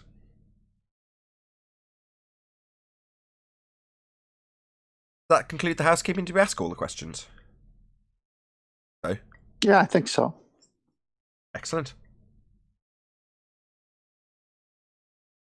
That's all they got is math, calculations. Nothing, as Purcell says, he's not interested in the physical reality. Yeah, the empiricism of science has been hijacked by mathematicians to take the abstract descriptions of their just-so stories and have us, the public, reify them into an actual physical existence, i.e. the mathematical idea of us standing on a sphere into physical reality. And we're not. It's just that simple. The idea of standing on a sphere is a mathematical reification. Reminds me of that quote attributed to Tesla saying how they've taken science experimentation and substituted it with calculations. Yeah, you know who said that recently? Theoropothesis said that. And he was talking on the subject of reification. And he made it explicitly clear that gravity is not real and that time is not real. That these are merely mathematical reifications. So big shout out to Flatzoid who sent me that clip. He's like, check out what he's talking about in this clip. So I thought, okay, I actually am subscribed to Theoropothesis, but I hadn't seen that. So I checked out the clip and I'm like, he's talking about what are you talking about? Now it's pretty clear he's not doing it as a result of us talking about it. It's just matter of fact. So he's saying it in a very different vernacular, a different phraseology. So, sometimes you can say that's as a result of us talking about it. Shout out to Retro Bill for the super chat. They say math proves things, but science doesn't because reality could be a simulation. Ugh. But if that's true, why wouldn't the fact that math proves things also be part of the illusion? Yeah. Math is abstract. It's always going to be that way. Math is not reality. Nice. Math is abstract. But thank you for the super chat, Retro Bill. Right on. Hey, Nathan, Ken also did a video about how Einstein... Nathan? Yeah, he recently, Ken Wheeler, Mr. Magnetism, he did a video about Einstein, talked about how he plagiarized all his work. He failed the entrance exam to college. He tested with the lowest IQ out of his class. And he talks about his diaries. He couldn't read the diaries. He said they were too racist to repeat on his channel. But he went in depth into Einstein. And he also said Einstein's a euphemism for idiot. It means one stone. So the guy's got one stone rolling around in his head. And I just think it's funny. All these globe heads just have this freak cartoon ball in their imagination. and that is their Einstein rolling around in their head, their one stone. So, just funny, dude. But Theorypothesis is a globehead. Yeah, Globehead calling out Einstein as a plagiarist and a fraud and a bigot. Right. Well, didn't he also have on record a really weird, misshapen brain that, like, they even tried to study it? Oh, I don't know if I afterward. believe that story. That somebody's apparently got his brain, haven't they? But here's it's, not a it's story. not like a normal Ken brain. Wheeler. It was specifically malformed in some way. Isn't that your upgraded power supply? Hold on, guys. Go ahead, Nathan. They said it was 3 times denser than the average human's brain. Now, it is true when you develop new memories, you develop these wrinkles on the brain. So someone who has more knowledge will have a more callous or more wrinkled brain to create surface area. But that's not what I was trying to say. I was trying to say something else, and I got distracted. Sorry, Nathan. That's okay. I think you were talking about Ken Wheeler in terms of him calling out... yeah, and he's a globehead, but he also did the cold moonlight experiment with a FLIR, infrared thermal imaging, and he picked up how moonlight was cold and the shade was measurably warmer with a FLIR, and he's a globehead. Yeah. Well, can I just give you my take on this? Because there was a stage that I thought, well, maybe he is like some of the people who disseminate the nonsense, but also give the confession of how it's reified in their description. So Andrew Thomas Young is a perfect example of that. But he basically seems on a surface level to be somebody who's like that. You know, they actually understand how it's not really the case that we're standing on a sphere, but you've got the mathematics to describe it in that way, or you can purvey the philosophy in such a way that doesn't necessarily mean you think you're standing on one. And that was what I thought was the case until about 2.5 years ago, when he went on a boat trip. And one of the videos he released from his cruise or whatever he was doing, I forget what it was a picture of a sunset, and the title of the video was "One Sphere Moves Behind the Other." And when I saw that, I'm like, well, there you are you're actualizing this. You're doing the reification before our very eyes. You're saying what this light in the sky is a ball of gas in a vacuum moving behind a sphere Earth. In other words, he's describing his reification of that mathematical construct and philosophy. So I know for a fact that Ken Wheeler's fell victim to this reification fallacy himself. Now, the fact that he doesn't recognise that and has indeed braced against it because he's had it highlighted to him by flat earthers and just braced against it is just a testament to how good the programming is.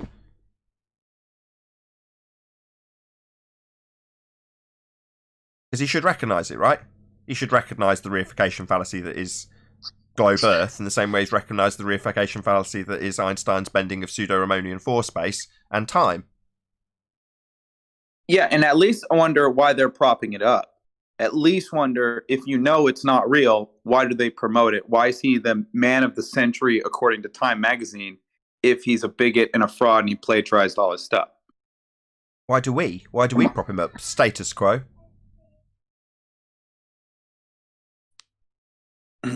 Yeah, he should see it.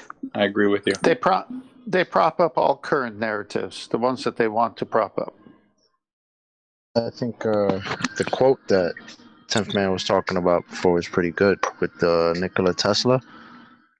Today's scientists have substituted mathematics for experiments, and they wander off through equation after equation and eventually build a structure which has no relation to reality.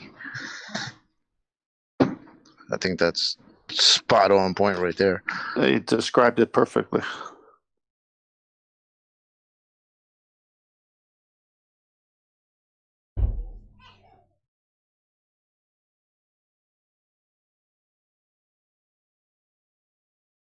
Cool. Thanks, Nathan. It's interesting to discuss the Theorypothesis because there's plenty of flat earthers that seem to really like the guy. I said I'm subscribed to him. I like what he says about cameras. I do watch his stuff. I just tend to tune out a little bit when he goes off on some of the magnetism stuff. I do tend to tune out a little bit. I'll be honest. How do you spell his channel's name? You're gonna ask me to spell Theorypothesis. I don't think I could. If you type Ken Wheeler, Mr. Magnetism. Yeah, just type Ken Theora Wheeler. hypothesis? Hold on, just type in Ken Wheeler. You'll find it that way. Got it.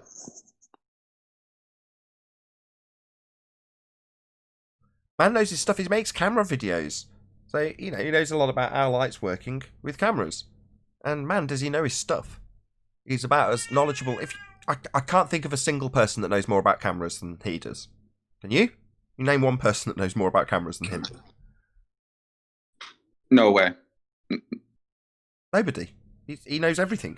He just knows everything about cameras, doesn't he? And lenses. And not just knows everything. He's had them all and had different lenses and tried all the different tripods. I mean, the dude's a beast. Not just had them all, had multiple. Has he ever gone into any detail about how cameras would work or would not work in a second law of thermodynamics violation? I don't think so. Although it may be an interesting question to put to him. Yeah, I mean, I'd be curious. Because I've seen documentaries with, professional photographers all around the world saying how, these pictures that we supposedly get from the moon landings and things from outer space like that, those just wouldn't work. So to hear you guys talk about this guy with his camera knowledge, that'd be interesting to hear. Sorry, Nathan. Yeah, no, go. Yeah, you're right, man. All those people who work in photography and film, they talk about how the mechanisms and all the metals and all the plastics in the camera, they expand and contract based on temperatures. And if you're on the surface of the moon and you're dealing with those kind of temperatures, those cameras would not function at all whatsoever. So that was great. I don't remember where I saw that too, but I saw that. Hey, QE, good to have you. Hey, what's up? So where were those pictures taken? Second law of thermodynamics violation. That's what I thought. I thought it was the Hollywood basement. Same difference. So Eric DeBay recently did a video about the moon landings, and he took it apart based on all of the arguments in terms of people's criticism of the photography, which is all well and good, but the whole time I was watching his probably 30-minute long video, I was thinking, all of this is claimed to be taking place in a vacuum, and that's not possible. So as much as he was on point, all of the detailed explanations he gave were just as valid as they were when they were first put forward. The argument's moved on in terms of debunking anything that's claimed to have come from the second law of thermodynamics sky vacuum known as outer space, 10 to the minus 17 Torr vacuum. Well, that claim is the end of any assertion from that region.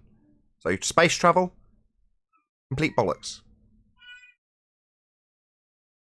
Yeah, the ones who still believe in a globe, they have to. Or the ones that still believe in a globe but don't believe that astronauts went to the moon, they got to kind of hold on to those debunks, because that's what they got.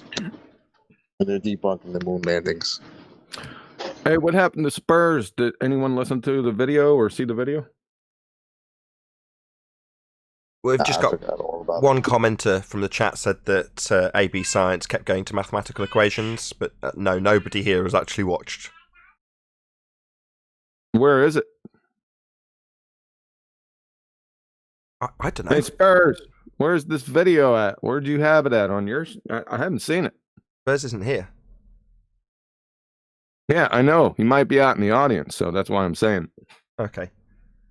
Well, with that, I'm going to actually round out this live show. So I'm going to say a huge, massive, enormous thank you, first and foremost, to all of you tuned in live on the Nathan Oakley live stream. If you are watching this on either Nathan Oakley 1980 or Nathan Oakley premiering streams, then stay tuned, as there will be an after show to follow. A massive, huge, enormous thank you to all of you who smashed the super chat, liked, commented, shared, subscribed, and all that good stuff. Be sure to check out nathanoakley.com and the Flat Earth Debate Forum to keep up to date with the community debate. I've been Nathan Oakley. Stay tuned if you're watching on either premiering stream, and I'll see you all in the next video.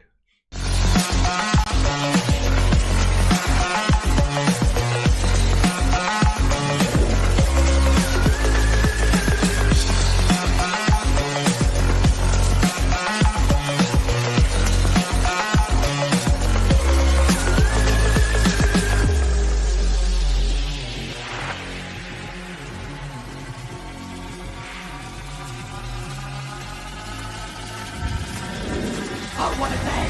What a lovely day!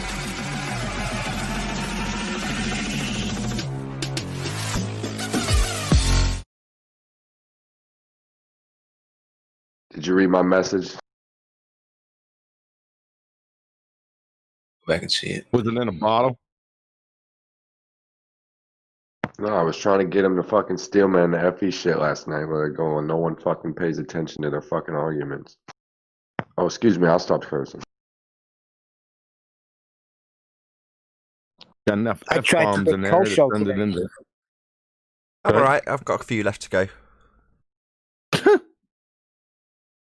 A cum virus is now a dumb virus. A dumb virus, yeah. Did you see him flapping It's not yesterday? it doesn't top of Euclid me, but it's close. He was in the re-up stream, or the original broadcast actually, for the Uncut and After show on Nathan Oakley channel. And because he's in it, he's obviously there for the whole show with bated breath waiting for his bit. And he's flapping and squirming and putting out the same exact crap from the chat. Like, a message every 2 or 3 seconds. You know, I was like, my God. He's really flapping about in the this. chat laughing. Yeah, yeah. Obsessed much? Yeah, totally. Because he was saying how we weren't addressing his claim, and apparently his claim, as far as he says, was that we don't understand. Yeah, that's it. That's right. No, they just never addressed my claim, which is what he was saying from the chat. My claim was actually But that at they don't the understand beginning- Coriolis effect, but they don't understand my claim and won't repeat it. So what we should have been doing was going, so your claim is that we don't understand. Okay. But this is From the after me beginning, asking when he him explained Coriolis, he said what's it's an conserving apparent momentum. deviation because of conservation of momentum. I heard it. I got that in stereo. So it turns out the conclusion is that gravity is an equation. Oh, It there he works. is. There he is. The numbers work. We just it's our problem that we don't accept that the equations work. Right? Perfect. Spurs. What's the word work mean? Work. So you've got you want to define it, or yeah. So you've got energy, you've got movement, you've got motion. Perfect. Oh man, I led you better than I expected. Perfect. So energy and motion. Where in a maths equation is there motion and energy? How much energy is there in a maths equation? Well, depending on how hard press on the paper. No. No. Right. If you're talking about how something works, let's say we're talking about how the sphere Earth physical geometric edge horizon that's claimed to be measured by Al-Biruni but only exists in maths. Let's say we're talking about how that works in the maths. Mm-hmm. This word is a magic word that utilizes the idea you have conveyed, fortunately for this nice, concise conversation, that it's physically doing work, a physical type of work. But when they say it in terms of the maths working, it's not anything physical, is it? It's still in the abstract of the maths. Yeah, but these are able to be tested, and the predictions work. The reason why they say it works is because they're able to observe it in the real world, right? No, that's the point. The math? No, you can't observe the math in abstract the real maths. You can't observe abstract maths in the real world. It's the other way round. The maths is used to or potentially could be used to describe something that has happened in the real world, but not the other way round. The maths is the abstract description. Try telling them that. I mean, I'm not.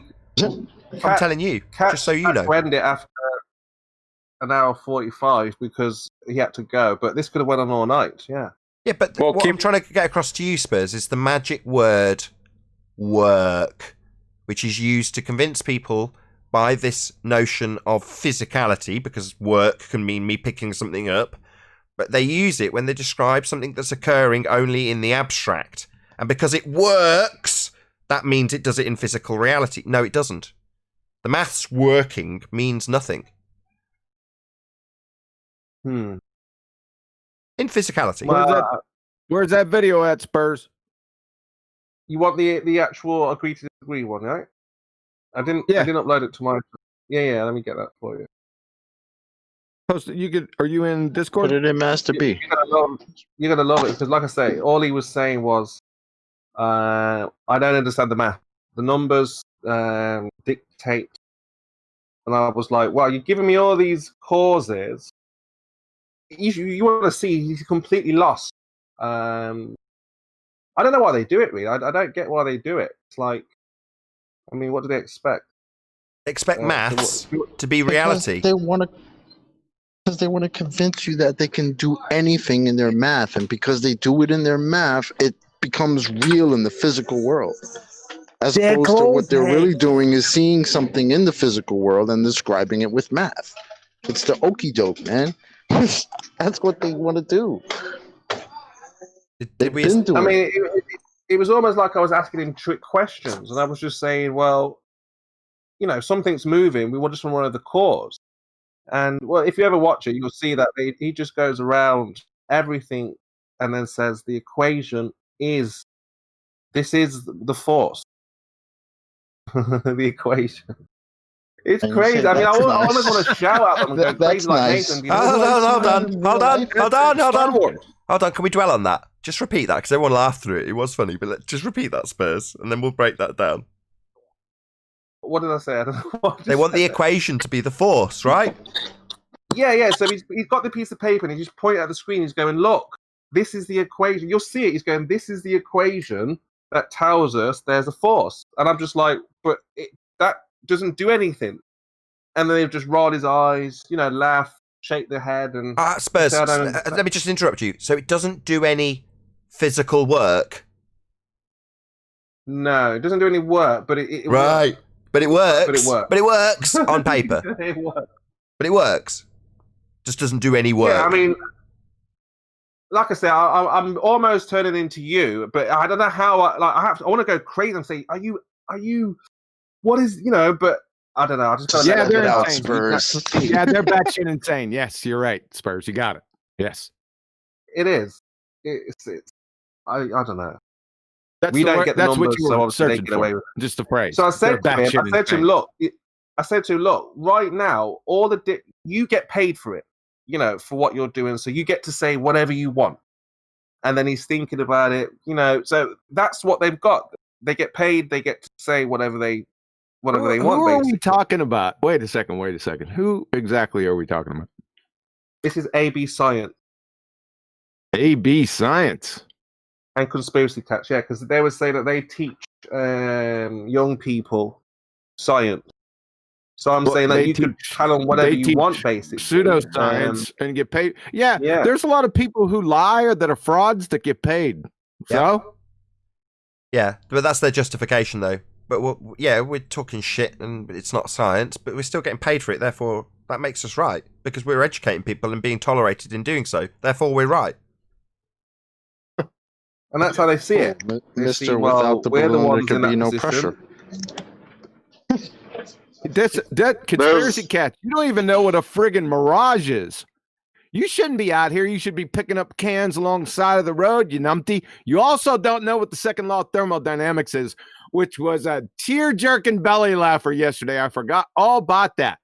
Thank you very much, you friggin' dumb cough. They think everyone's being brain, because I said to him, what is it at the end as we were winding down? I said, do you think we were all crazy? Do you think we don't understand it? Do you think, to give us your opinion? He's like, well, I think that you've heard a few things on YouTube. This is Conspiracy Cats. I heard a few things on YouTube and you've just decided to go with it because it sounds good, looks good. So they just think that we've like a Dunning-Kruger or something like that. So I want to get into that with him. I want to talk to him at length about the mind of the person. Like, are we crazy? I know we're not, but I just want to get into how they see it and then just take it a bit further, really. It's the Danny Faulkner defense. You guys have just seen stuff on YouTube. You haven't spoken to me. Right. So, by previous experience, the next thing cats will do is refer to blue marble science and show us 2 containers claiming that's gas pressure without a container, right?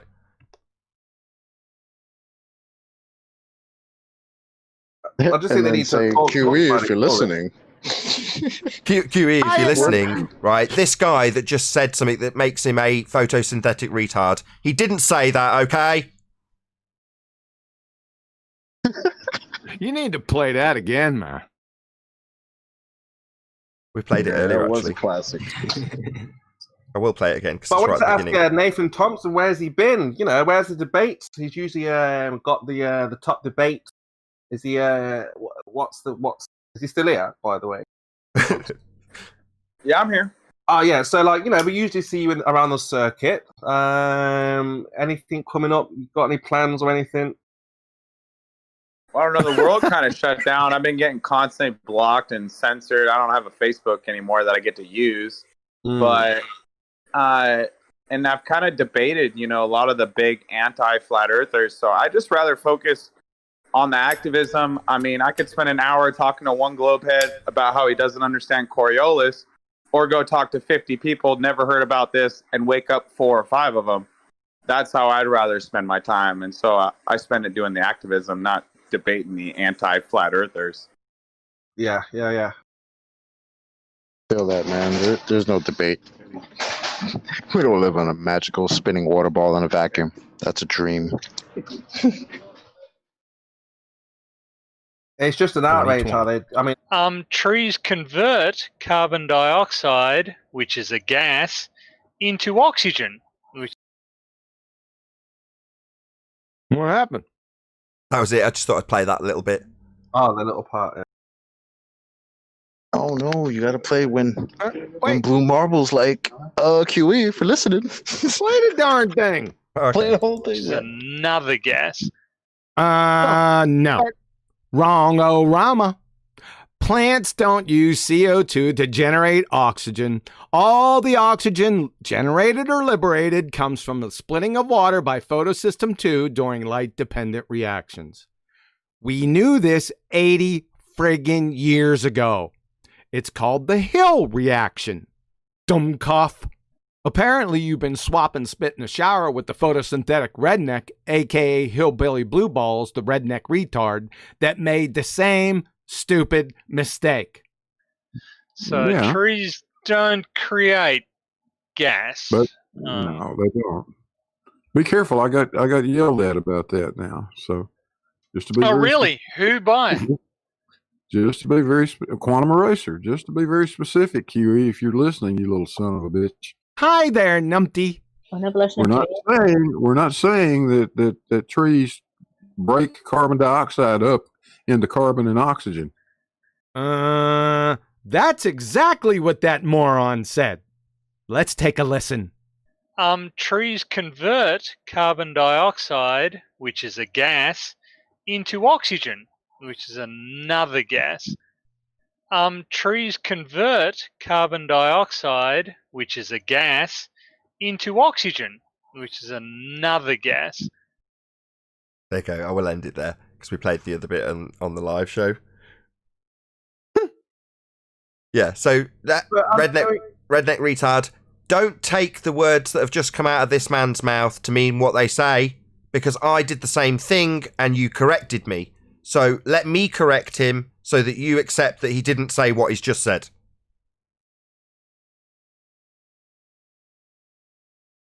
Maybe we're hearing wrong. No, we're not I have deaf. to bring it back to because they get paid, they can say kind of anything they want.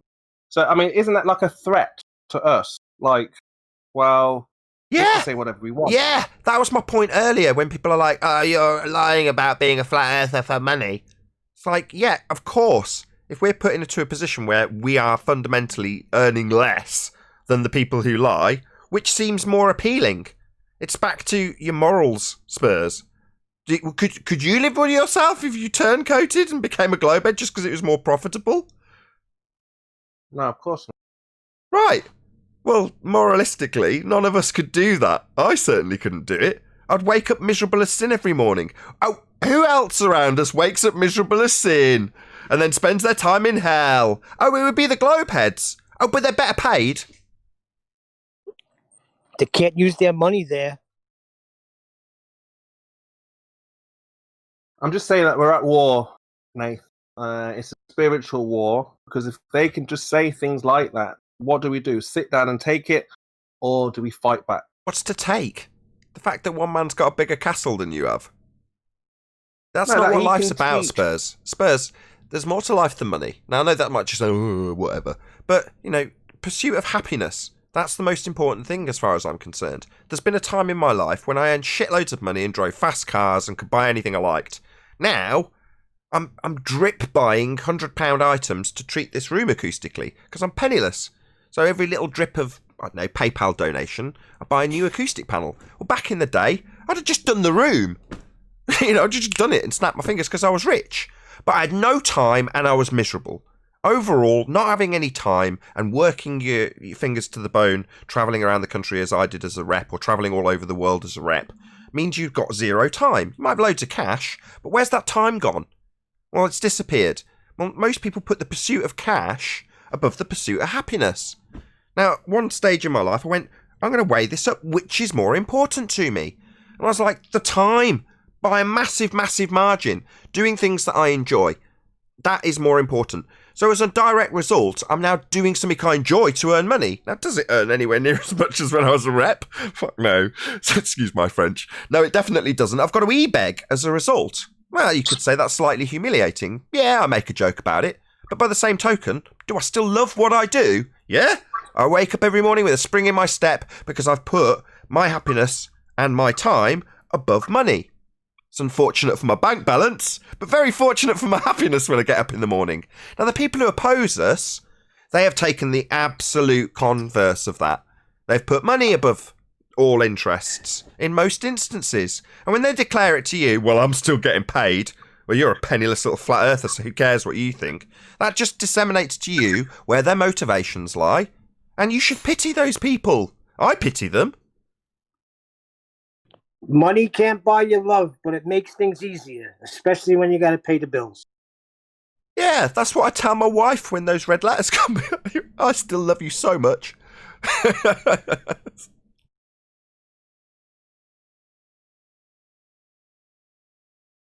No, but in all seriousness, Spurs, it's just it's a tell. It's a way of them telling you what's really important to them. And when someone like Conspiracy Cats was on Haunted House's channel, disseminating the fear that you would have if this was all true, it conveyed the level of depression and anxiety that these people actually suffer. Now, while I often joke about that,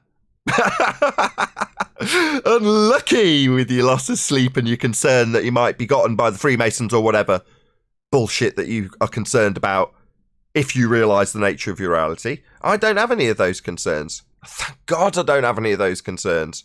I see the people around us, they're miserable. Globeheads, they're miserable, all of them. Contraire. Unorthodox said you should be afraid of the Freemasons. Yeah. Should I? He's projecting.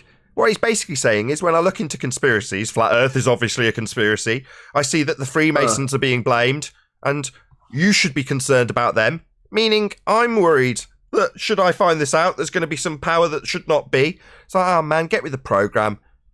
We had the all No, but same... what you're saying here, Nathan, is Flat Earth provides happiness. So let's just say, hold on, let me finish a little bit. Let's say, for example, everyone is a Flat Earther now. Well, then what? There's I still didn't say misery. that. I didn't say Flat Earth. I know. I'm exaggerating what you're saying a little bit, but what I'm trying to get at is, the question is, if everyone becomes a Flat Earther, well, what's next? There will still be misery, depression, anxiety, all these things in the world. So where do they go from there? They're Flat Earthers. Now what? Jesus. I don't agree.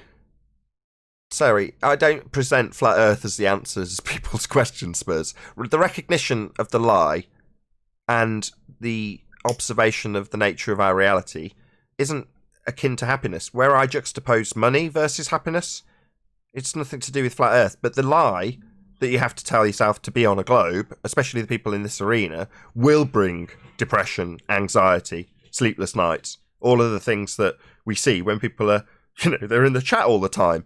think, well, you're not getting enough sleep because you're in the chat all the time, 24/7. Well, those sorts of people are the people that we are dealing with here. The fact that as an overall concern, there's going to be still depression in the world and there's still going to be cancer in the world or whatever else you want to say is always going to be here. Will Flat Earth answer those questions? Well, no, but why would you ever present it as it could? Well, I know why, because you're a Flat Earth evangelist and you need something to sell at the end of your evangelism. What's the bonus for the person who believes you? You're saying your happiness comes from you knowing that they've been lied to. You know the truth, that the Earth is not a globe. So you can, get up in the morning, feel happy. But is that, I don't understand that. What does that mean? It's got nothing to do with Flat Earth. Me being happy, that's nothing to do with Flat Earth. But the fact that I could tie it in if you want me to do a ham-handed job of tying in my discovery of Flat Earth to my pursuit of finding something on YouTube to make videos about and how that was a happy coincidence. I mean, I could tie the two together, but I'd be telling a bit of a white lie in terms of the actual connections. In other words, the two aren't necessarily linked. My happiness isn't directly linked to me recognising I've been lied to about the nature of reality. However, some of the things that I was concerned about as a heliocentrist, I was no longer concerned about. I'm no longer concerned about the infinite nature of reality because that always left me feeling kind of empty and hollow and a tiny little speck of dust in an insignificant world, in an insignificant universe that's ever expanding into infinite nothingness. That kind of makes you feel a very insignificant entity. Well, that is a bit depressing to have as your overall worldview. Well, the relinquishment of that, if you want to say that took me up a step in happiness, I'd definitely agree with that. Hey, you keep it real, Nathan. What I'm trying to say is, you figured out that the Earth's not a globe, but you I'm not saying you haven't, I'm just going to say you haven't, but you can tell me you have, but I'm saying you haven't figured out why they've lied about the shit. Like, to you, it's like, well, I don't care about why they've lied, I've just figured it out that it's not what they've said. But that's the whole point. All of this, our whole entire reality is based on this lie for a reason, right? Okay, couple of things. Who's they? Whoever's been pushing this idea, whoever put the idea in my mind that we have a globe. That'd be us then. Us. Well, I didn't tell myself it was a globe, right? Yeah, you did. And I bet you've told other people before you came to this subject. No. I mean, I was just going along to get along. Stop. Hold on. You've just said I didn't tell anybody and didn't tell myself. Then you've just said you went along to get along. Those two things are in contradiction. No, that's just what it was, not what was just what it was. Yeah, you stutter away, stutter. You know what I'm saying, Spurs. No, because I'm saying that the point is that that was what we were told. You're saying by who? I'm saying that's how we understood it as growing up as children. Yeah, my point is that they is us. There isn't a they. That's my point, is that you've figured out it's not a globe, but you haven't figured out who they are and why they are. No, I have. I've just told you. They is us. And had we have been more vigilant, Spurs, and looked into the information that we disseminate here, written by the hands of the purveyors of the heliocentric worldview, we would have realised that it's a philosophy and merely an outlook to understand the nature of the stars in terms of their movements, and nothing more, a philosophy. Now, it's been disseminated in that way by the people who've actually given us the information. So it's not like that they have actually purveyed this information incorrectly either. We expose that here. So that's down to you also. Your failure. My failure also to look into it adequately to realise that it's merely a philosophy. That's my fault also. So it's back to us. The they is us, Spurs. No, again, you can't blame children for being indoctrinated. If they are asking curious questions about the world and someone tells them, well, Santa's real, Who's someone? And Santa's not Who's real. the someone? Back to this again. We're going to go around in this circle 5 times or what? Who told them? Did the guy from the government come in and lean over the crib when he attaches his mandatory government-mandated global mobile with all the solar system on it? He did it in a nefarious... Yeah, you may as well have done that. Oh, what are you talking about? No. In such a way, no. What do you mean? Look, check you out with the hidden hand. No. The man from the government did not come and hang a solar system mobile above this child's crib. Who did though, Spurs?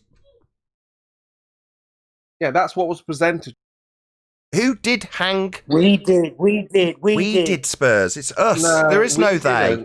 There is no they. What we did, we were pure. we were curious about the world around us, and because we believed we could trust man, we said, "Okay, yeah, you've been to space. You're not listening. Yeah, you've done all of this." He's not getting it. Until Let me just. you were It's forced going to be. to ask. We're not going to get the point. It's going to be obfuscated by Spurs now. Spurs. The point is that. Not listening. Yeah, the point is that when you say where do we go from here, well, you can have some humility. At some point, you've got to recognise that it's down to you, that you were deceived, that you have passed on that information and disseminated it to others when you hadn't researched it correctly and you didn't understand the philosophy of heliocentrism well enough to be disseminating it as though it's real to other people. Now that has gone wildly out of control, and you're like, oh, just went along to get along. Yeah, but there's lots of people going along to get along, and some of them, those who are smarter, like let's just say Andrew Thomas Young as an example, he also disseminates how it's not actualised in physical terms and is merely a geometric consideration. Well, those words, if you were vigilant enough to have actually checked it out prior to telling people it's real and hanging mobiles over child's beds, you would have realised that it's merely a philosophy, and you potentially wouldn't have disseminated it to the child until they were old enough to understand the idea of philosophy and reification, and how we don't actually stand on a sphere, but to understand the motion of these lights, they can be considered such. But nobody did that. They just ran away with their reification, they being us, not they being a hidden hand that came in and hung a solar system mobile above a child's bed when it was young. The parent did that. Well, we trusted the authority. And I literally had one of those. Another example, say your child, you will tell your child information. Your child doesn't have the ability to discern if it's true or not. They just have to trust you. If dad says this is what it is, child will say, okay. So obviously when they're older, they can question. But I'm saying right now, the children, they don't have a chance because their brains are not wired that way, Nathan. So they don't have the opportunity to question, critically think about these things. So this can extend. This can extend. It's like relating one thing to another, Spurs, right? Like every kid knows you can't have a balloon without the actual balloon, right? That's gonna walk around. That's actually backwards, right? Spurs. Every kid knows that. Kids can critical think better than adults. What the hell? Well, if that were the case, you wouldn't have a nation of globe We earthers, hear right? you. We hear you. It's just... Oh, okay. Kid. Wish we couldn't. Don't be like that. Chocolate's ace. Shut up, John. No, what I was saying, guys, hello like... in G+. Hello, can we just hear Spurs and Dave? Thank you. We limit our kids by not letting them critical think. We teach them as fact our theories and philosophy instead of letting them figure it out on their own. That's limiting children. Kids are smarter than we give them credit for. We just limit them.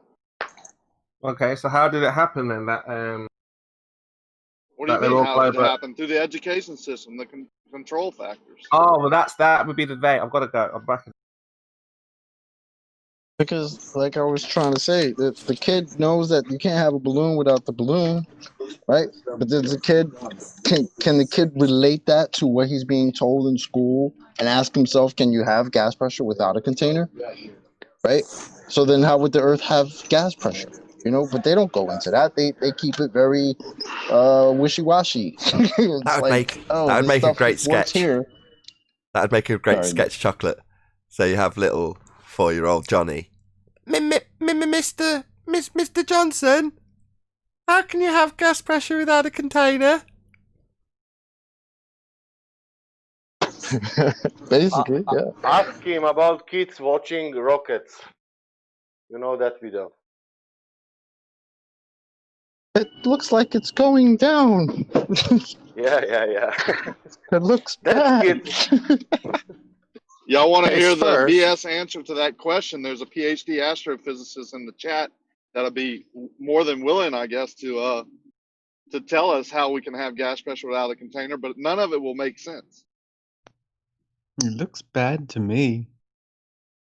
His name is Brew. Brew. He's still here? He came back? Micro brew. I don't see him. Yeah. I mean, Dave, so kids are curious. They ask questions. But because they trust whoever's telling them, they'll usually go along with what's being told, right? Yeah, and that's what limits them. Spurs. I was that kid. I was the pain in the ass in my classroom asking my teacher, how are people sticking to the bottom of a ball? I don't get it. Right? Like I said, that shit has bothered me all my life. Me too. And when I was the pain in the ass in my classroom, keep in mind I was an honor roll student at the time, right? In my little elementary class, and I'm bothering my teacher the hell out of her, saying, how is this? I don't understand how this works. There are people, if I'm here and I look on the other side of this ball and people are here, but they're facing the other way, I don't get it. And what I was told was it's gravity, it's the force that's keeping us walking around, and that's what you need to know, and you have to know it for the test, otherwise you won't pass the class. And it was basically left at that. She basically told me I have nothing else I can tell you. Right? When my daughter So what do you asked do that after same that? exact question, that Chocolate did and that I asked when I was younger, I asked the same exact question to my teachers, and my daughter asked me. I just happened to be her so-called teacher, right? Homeschooling. What I told her was, don't limit the answer, go find it, right? Clear your mind of what you think you know and go find that answer. So whether I tell her, you know, where I get my information from is my census, what I can learn and what I can test. I call that science.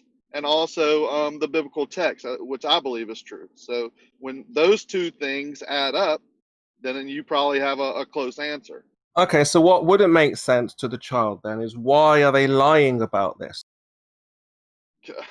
Kids can Nobody's figure it lying out, to man. them at that stage. Figure It's it just- out. Well, we tried to in that- figure out, but they keep Spurs. saying there's no they that's pushing this agenda. So you'd have to just Spurs, say, there are well, adults that can't there even answer are that people who question want for to themselves. lie and for no reason why they want to spend billions deceiving you for no reason, just because people like Status to lie. quo, right. Well, in the case, that's why I despise people like Conspiracy Cats and Flat Earth Math, because they're the teachers that are giving us quotes like, quote, without the container there can be no pressure, end quote, Conspiracy Cats, 2019.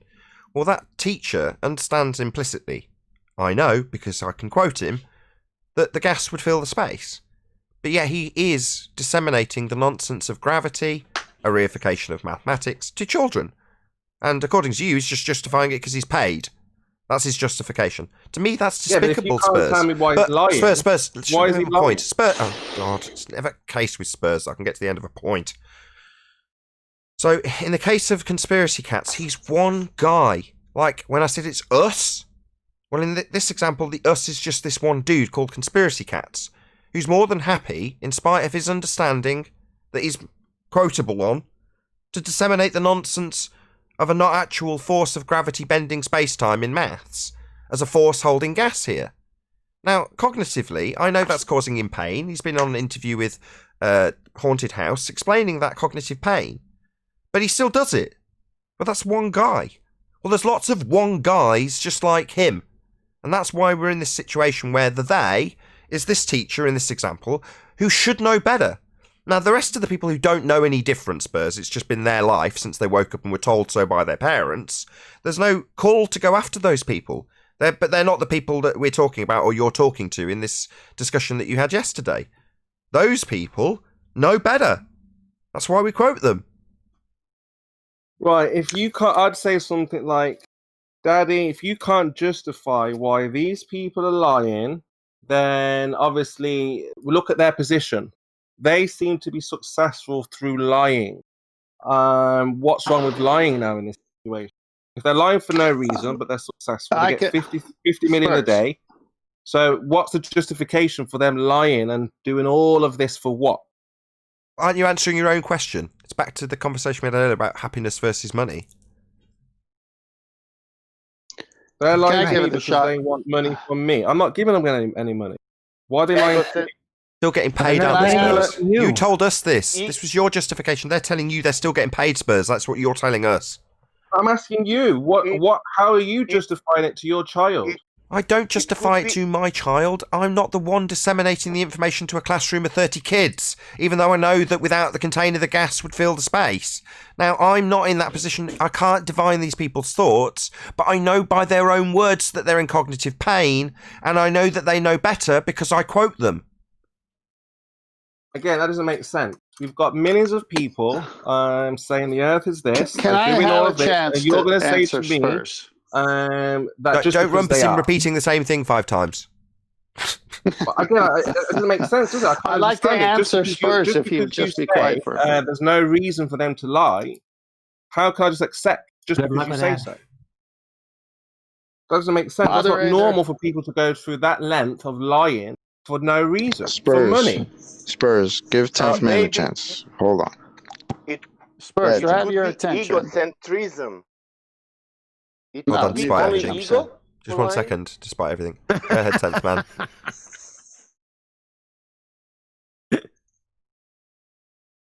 It's because they have no other option, though. They have built the lie so far gone, they cannot take it back at this point. You're welcome. So they, Is that how Nathan that's- justifies the That's lie? one of my many voices, Chocolate. Just Chemo and 10th man, please. Just Chemo and 10th man. 10th man, go ahead. Thank you. Chemo, I've been listening to you, and you're talking about they. And I want you to just put they aside and switch it to a lie or a truth. And instead of giving it a human body, do we want truth or do we want a lie? Now, with that as a backdrop, what is the current narrative of the world?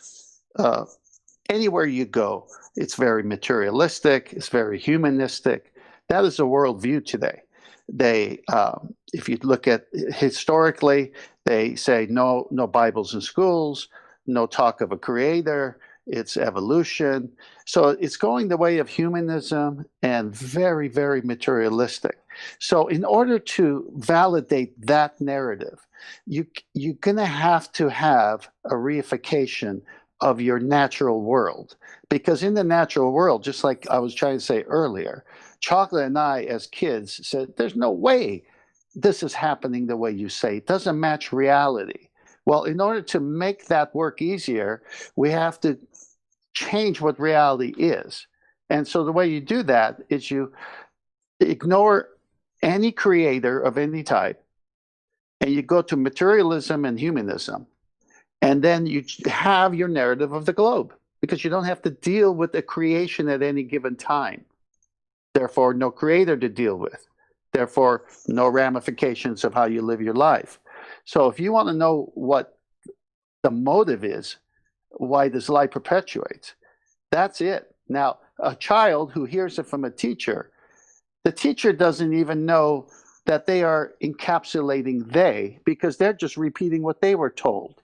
As my teacher told me, I don't even believe this, but this is what I have to teach. It was very clear at that point that we were being programmed.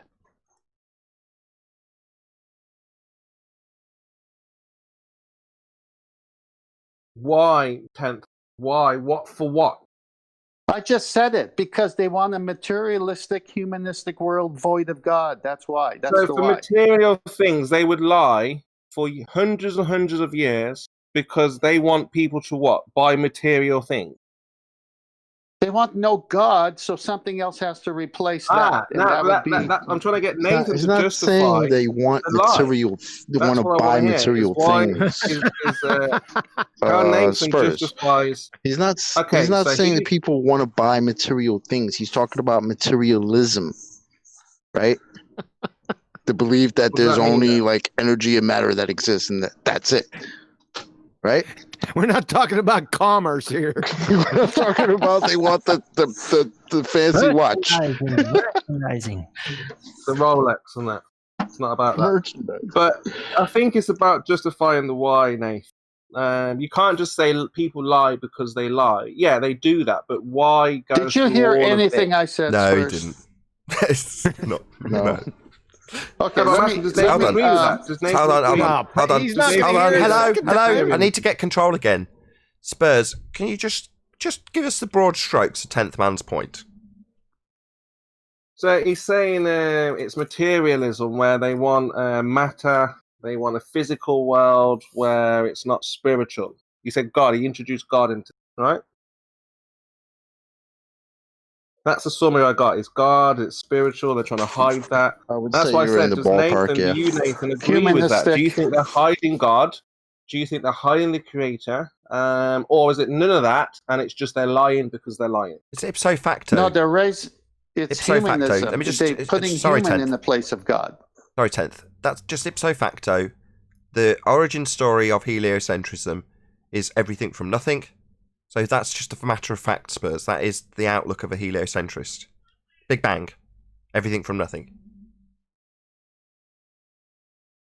No God. I don't know why this is so difficult. If your child lied, you would say, why did you lie? Why did you do that? You would question, why did you do that? Right? I'm sure you've done that before. So you would look for justification why that thing happened. So people don't do it for no reason.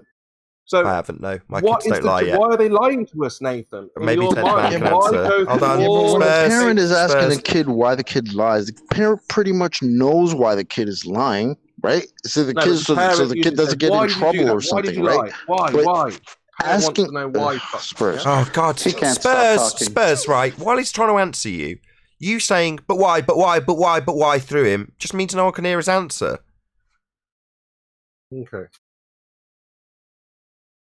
I was just saying, Spurs. When a parent asks its kid, why did you lie about this or that? Right? The parent. I'm not a parent myself, so maybe I'm speaking out of turn, right? But I'm sure pretty much most of the time, parents know why their kids lie because the kids don't want to get in trouble, right? But they're asking them so that they can express that, so they can come clean as to why they're lying. They're not saying that you're just lying for no reason. They want the kid to express that themselves, right? But if you don't know Yeah, you're but lying, you can't divine the thoughts of the child, can you? say that again. You can't divine the thoughts of the child and say this is. You got to ask them, why did you lie? That's what he's saying. No, but They're he's having saying a that you discourse already back know and why forth they with did the it, child but you to want the ask kid him to why say he why. lied, so he could teach the child not to lie. Yeah, and that's what we want you to minister to these fuckwits. But you just want to give them crack. Yep. Justification, Nathan. Why are they lying? That's all, and that's what the ball earthers want to know. Well, okay, it's not a globe, but then okay, why would they lie? And then Who's you're they? like, well, Oh, we're back right full circle. Perfect. We're back full again. circle. Who's they?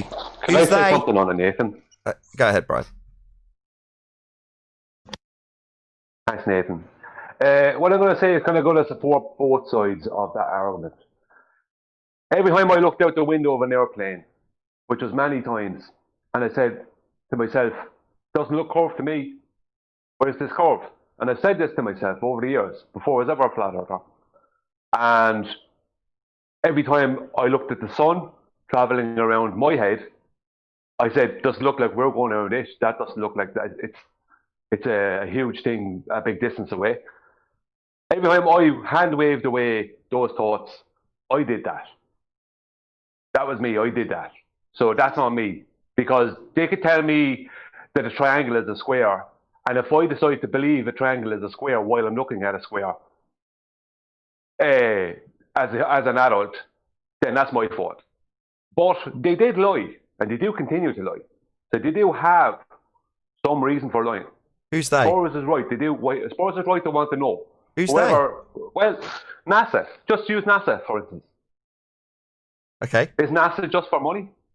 You know, is it just control? I don't know. Hold on. So I can't. Hold I on. don't know Hold why. on. I've got to get specific. We're trying to tie down the they. So you say NASA. That's a massive, massive amount of people. Well, I would agree if you tied down a finite, specific type of person within NASA that's definitely lying. I could pinpoint them. But NASA as an entity, I would say that 99% of the people who work for NASA are very proud of what they do and are very hard-working, honest people. you've got to be joking, Nathan. Yeah, You've the got average person. to be joking. Hang We're on, talking the Spurs. they, the Hang on, Masons, Spurs. the Illuminati, the Spurs is going the nuts people here. behind Check him the out. veil. What do you mean? Who? The triggered Spurs. 13 bloodline families, the Leave me Rockefellers, the respond to Rothschilds. Nathan, What please. do you mean? Spurs, I'm talking to Brian. Just chill. Chill, Beavis. Yeah, the average person, Nathan, working for NASA are not lawyers. Watch out, you're in danger now. now, got another triggered person, Brian. Look, every time we say that there are people who aren't liars at NASA, can the Discord server not get triggered? We'll try again, Brian. Go ahead. Thanks, Nathan. No, I agree. Most of the people working for NASA are just workers. They don't know any different. Even some of the higher up people, like Robert Bassano, interviewed that guy. Like he didn't sound like he had any idea. But there is people who, over the past 50, 60 years, who have been in positions of power up at the top of NASA, who know better. And they are perpetuating this lie. Everyone who supposedly was an astronaut has to be lying. I agree. They have to be liars. Okay, no, I agree. No. So now let's follow that path, right? So who's the guy? Is it Jack Larson? Was it the guy who put the lemon on top of the lem? Anyone remember? Chris Grissom. Chris Grissom. Perfect. He puts his lemon on top. Gus Grissom. Gus Grissom. Gus Grissom sticks the lemon on top and says, "This isn't going to get us to the moon." Now, when he's saying that, he wholeheartedly wants this craft to get to the moon. But he's saying it's not capable and I want it to be better, right? Now, there's going to be a position for that dude or any other astronaut where they step into a realm of an understanding that what's going on isn't really what's going on. Now, that's a very, very, very small number of people. Now, if you take people that we know unequivocally have definitely crossed that line and are liars, for example, let's take the Buzz Aldrin. Yep. Ex-alcoholic Buzz Aldrin. Very depressed guy, Buzz Aldrin. Right? He has overstepped that line and then is now in a world where he is forced to continually perpetuate that lie. And it's very depressing and mentally strenuous to do that. But there was a point that he had to cross that line and start lying. And there's people who are really closely linked to the actual mechanics of the machinery that's claimed to fly out, right up in that particular hoax, the moon landing hoax, that thought they were going to be travelling to the moon and wanted to better the standards to do so. Yeah? Well, those people, that guy's undoubtedly a Freemason. Did he think he was lying when he was doing that? No. Do I think it's a double bluff for any conspiracy tards out there that say, no, he was doing that to lend credence to the idea that he thought he was going to go because he knew he wasn't going to go? No, I don't think that either. I think it's just a guy, genuine, honest guy, who's trying to raise the standards because he wants to fly to the moon. Now, does that not mean that at some point someone higher up takes him to one side and goes, you're not actually going to go to the moon, but we're going to be telling people you are. So from this point forward, you're going to need to lie. Well, that wasn't him at that point, is my point. Well, he's right up high, right? He's one of the guys climbing in the bloody craft. He couldn't get out. Yeah, but someone's threatening him. Someone's saying, you better not tell the truth, otherwise we're going to take out your family, take out your legacy, and this is how they do it. So someone is controlling Armstrong and Buzz there, and forcing them not to be able to tell the truth. Yeah, we agree. Who are they? Yeah, we agree. That same guy, Gus Grissom, right? Go on, Chocolate. Sorry, that same guy. One of his last quotes before him and his crew got barbecued in his cockpit was, "Oh, if we can't get each other across these buildings, how are we going to get to each other to the moon?" In other words, how are they going to communicate to the moon if they can't do it on the ground? Exactly. They couldn't communicate with the main tower at NASA. Yeah. And he's saying, if we can't communicate on the phone between here and there on the ground, how are we going to communicate between us and the moon? Now, that, to me, is a genuine concern from a man who thinks he's going to, wants to go to the moon and thinks he is capable of doing so if they just get their act together. And he's highlighting how their act isn't together, so therefore he thinks it's not going to be capable of getting to the moon. Well, we all know how that story ends, right? It ends on a set with backdrops and dodgy lighting and sped up footage, right? So, yeah, there's definitely liars. But I'm saying even people right close to the top Spurs, we accept everything you've just said, but it means that the vast majority of them don't know. They're just honest people. Now, back to the original point why this has all come up with your discussion yesterday with AB Science and Conspiracy Cats. The people that I hate, they make my blood boil, are the teachers. Now, the reason for that is because they've had this explained to them. They have a a definite understanding. This has been disseminated to them, and they are not stupid. They've reached a certain level in societal standards, at the very least, that says this is not a thicko. And when they've had the information disseminated to them, you know they have processed it and then reached that crossroads. And then at that point, they've decided to lie. Fight against or brace against the information. No, you're wrong. You're wrong. Or they've been threatened. You think Conspiracy Cats has been threatened? Cannot say. No, I think that's all in his mind. Like the guy who was saying that the Freemasons had come and get him. It's all in your mind. It's all in his mind. He's even said it on Haunted House's channel. It's all in his mind. Him, the individual. Well, being that Gus Grissom was so outspoken about how this thing wasn't going to really work, it's funny how him and his crew, which was supposed to be the first crew of the Apollo mission to the moon, ended up being barbecued in the cockpit. Now, I'm not going to try to connect that in some way. Everybody can do that on their own, but come on. I'm not trying to connect those two things in any way. Psst, they're probably connected. Yeah. You know, a lot of these guys have careers that they don't want to. I mean, where will they go from here? Will they be toilet cleaners? Will they be working at McDonald's? You know, there's a lot riding on. Still need people to pick up trash. You know, their lifestyle. I've said this before. On the side of the road. We've got cans, man. Got the side of the road. Yeah. Yeah, but if they don't know why, they're not going to bother. Why would they bother if you don't know why? Why what? Why they've been lied to. Who's they?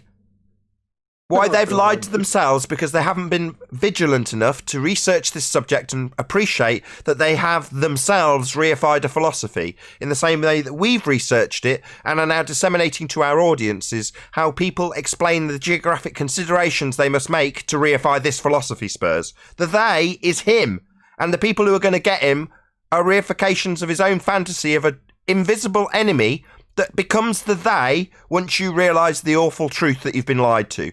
And the person that's been propping up that lie the entire time is you. So when Brian came on, what Brian had to do is what I plead for our opponents to do, and I'll never get it. He displayed humility. He says, this is on me. This is my bad. Right, Brian? That's humility. They don't have that. I'll give an example of somebody else who I've heard with that type of humility, right? MG Pillbox, who is good with taking lots of videos from aircrafts, right? He has said it before. He said, I used to take videos all the time from planes, and I used to think I was seeing the curve. Until one day, I realized what I'm looking at, and I get in the plane, and now I don't see the curve anymore. So it was literally me, and I hope I'm not, taking him out of context, but I've heard him say it. And he said it was me telling myself that what I'm seeing is curve. Yeah, I've got a similar story, Chocolate. So my story's similar, but not quite the same. So under the understanding that you could not see curve from cruising altitude, when I was staring out the back window of all those planes I used to fly on, I used to think, I wish I could go higher to see the curve. Not, it's flat AF, I can't see any curve. I told myself, I wish I could go higher, because in my mind, it's a ball that I just can't see. Well, I'm brainwashing myself. It's self-perpetuating. I did the same thing. Again, I mean, look, I had the same wish. Like, why is this plane not going up higher so I could see this ball? Okay, so right now, the globalists think that, we flat earthers are lying. So they want to know, well, why are we lying? So we'd be like, well, we're not lying. We're telling the truth. They're saying that we're telling the truth, and we'd say, no, you are lying. So if they say, yeah, the Earth is a globe, rockets do go into space, we would say, no, they don't. And then they would say, well, yeah, that's true. We have evidence, all that kind of stuff. So the point boils down to is why then are they lying? And then you're just going to say, well, they've lied to themselves, but it doesn't work like that. Yeah, it People does. ask questions. Yeah, it does. If they know, if you're not in a position to figure out, something yourself, you ask questions. That's just how the world works. You're curious. You say, what's that? How did you do that? First, it Where did you doesn't get that work from? like that until you realize that that's exactly how it works. Exactly. Just like Nathan just No, said. no, no, no, just no. like I'm I told you saying, do about realize that you're in a MG. satanic world, You right? With think sin. you're seeing something that you're not really Correct. seeing, but you convince yourself as to the reasons why you're not seeing it. I said the same thing. Why am I not going high enough to see this freaking ball? Not knowing and understanding that even at 120,000 feet, I would never be able to see that curve. Right? You know what due diligence is, Spurs? What's due diligence? Paying respect of some kind. Respect? No. I don't want this to be lost, but I think it would be remiss if we wouldn't bring up the great sage George Costanza when he said, "It's not a lie if you believe it." Thanks. Yeah, that's why I say the people who are teaching and disseminating this information, happily going about their business, going along to get along, isn't what they're thinking about. It just matter of fact, ipso facto, is a sphere to those people. They absolutely are not lying and aren't worth. It's not fair to go after those people. They're just, what do you call them, Joe Coffey and Betty Breadmaker? You can't go after those folks because they're not lying. Far from it. I wasn't lying when I told my niece how the stars moved as rocks and burning balls of gas, and I wasn't lying to her. No. I like what Chemo said about the satanic thing because both sides, the liars and the people who are asleep, like that's what it takes, right? Like it takes those type of behaviors and it takes waking up to the realization that people do those type of behaviors. Some people go through their day-to-day lives thinking everything's all hunky-dory, dude. No one's ever trying to hurt nobody. Yep. And then when you reach the crossroads, like a teacher who's not thick, and you have the information presented to you in such a fashion that you can be quoted as saying, without the container there can be no pressure, for that person to assert that we've got a sky vacuum in violation of natural law is them lying. They know that what they're saying is not correct, but they're disseminating it to children. To me, they're the lowest of the low. Because they are like the NASA people who definitely overstep that line and know they're disseminating lies. They're the same. They know better. And when that gets pointed out to them, do you know what they do? They laugh. I've spoken to both of them. They both did it. They both laughed about it. And it made my blood boil. Well, what should they do then? Should they give up their job? What should they do? Where do they go from there? Their problem, not my problem. I don't care what Nathan's they do. problem. Nathan doesn't care about that. That's what I'm trying to get at. So why would they bother coming to this understanding if right now their life is comfortable, they're happy, they're moving forward, you know? No, wrong. They're not Spurs. They're here.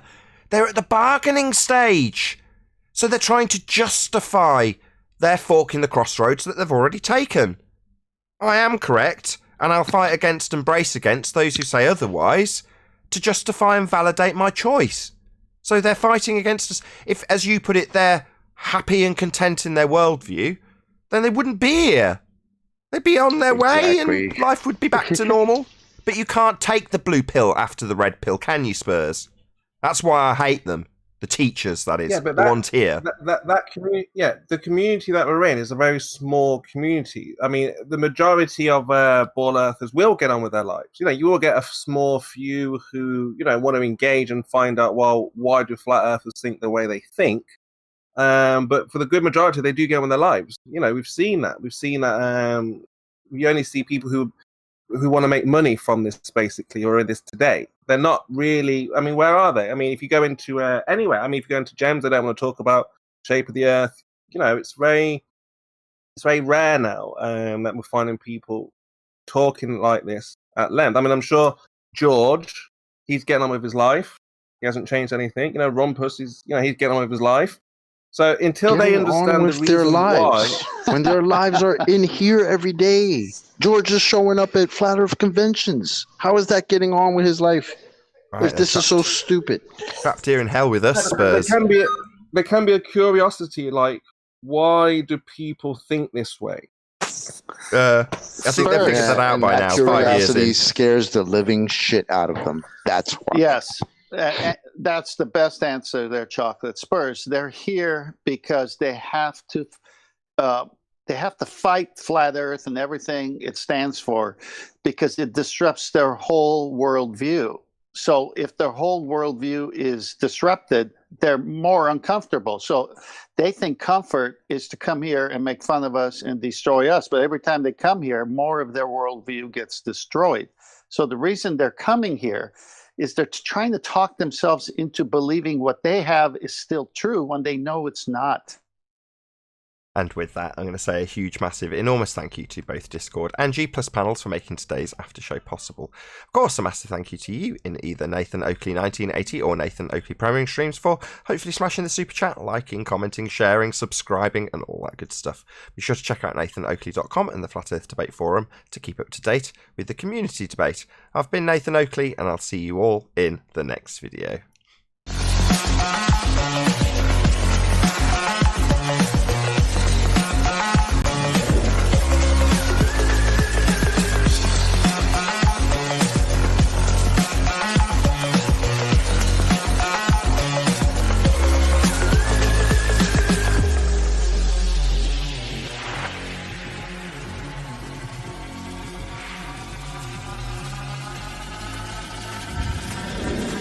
What a day!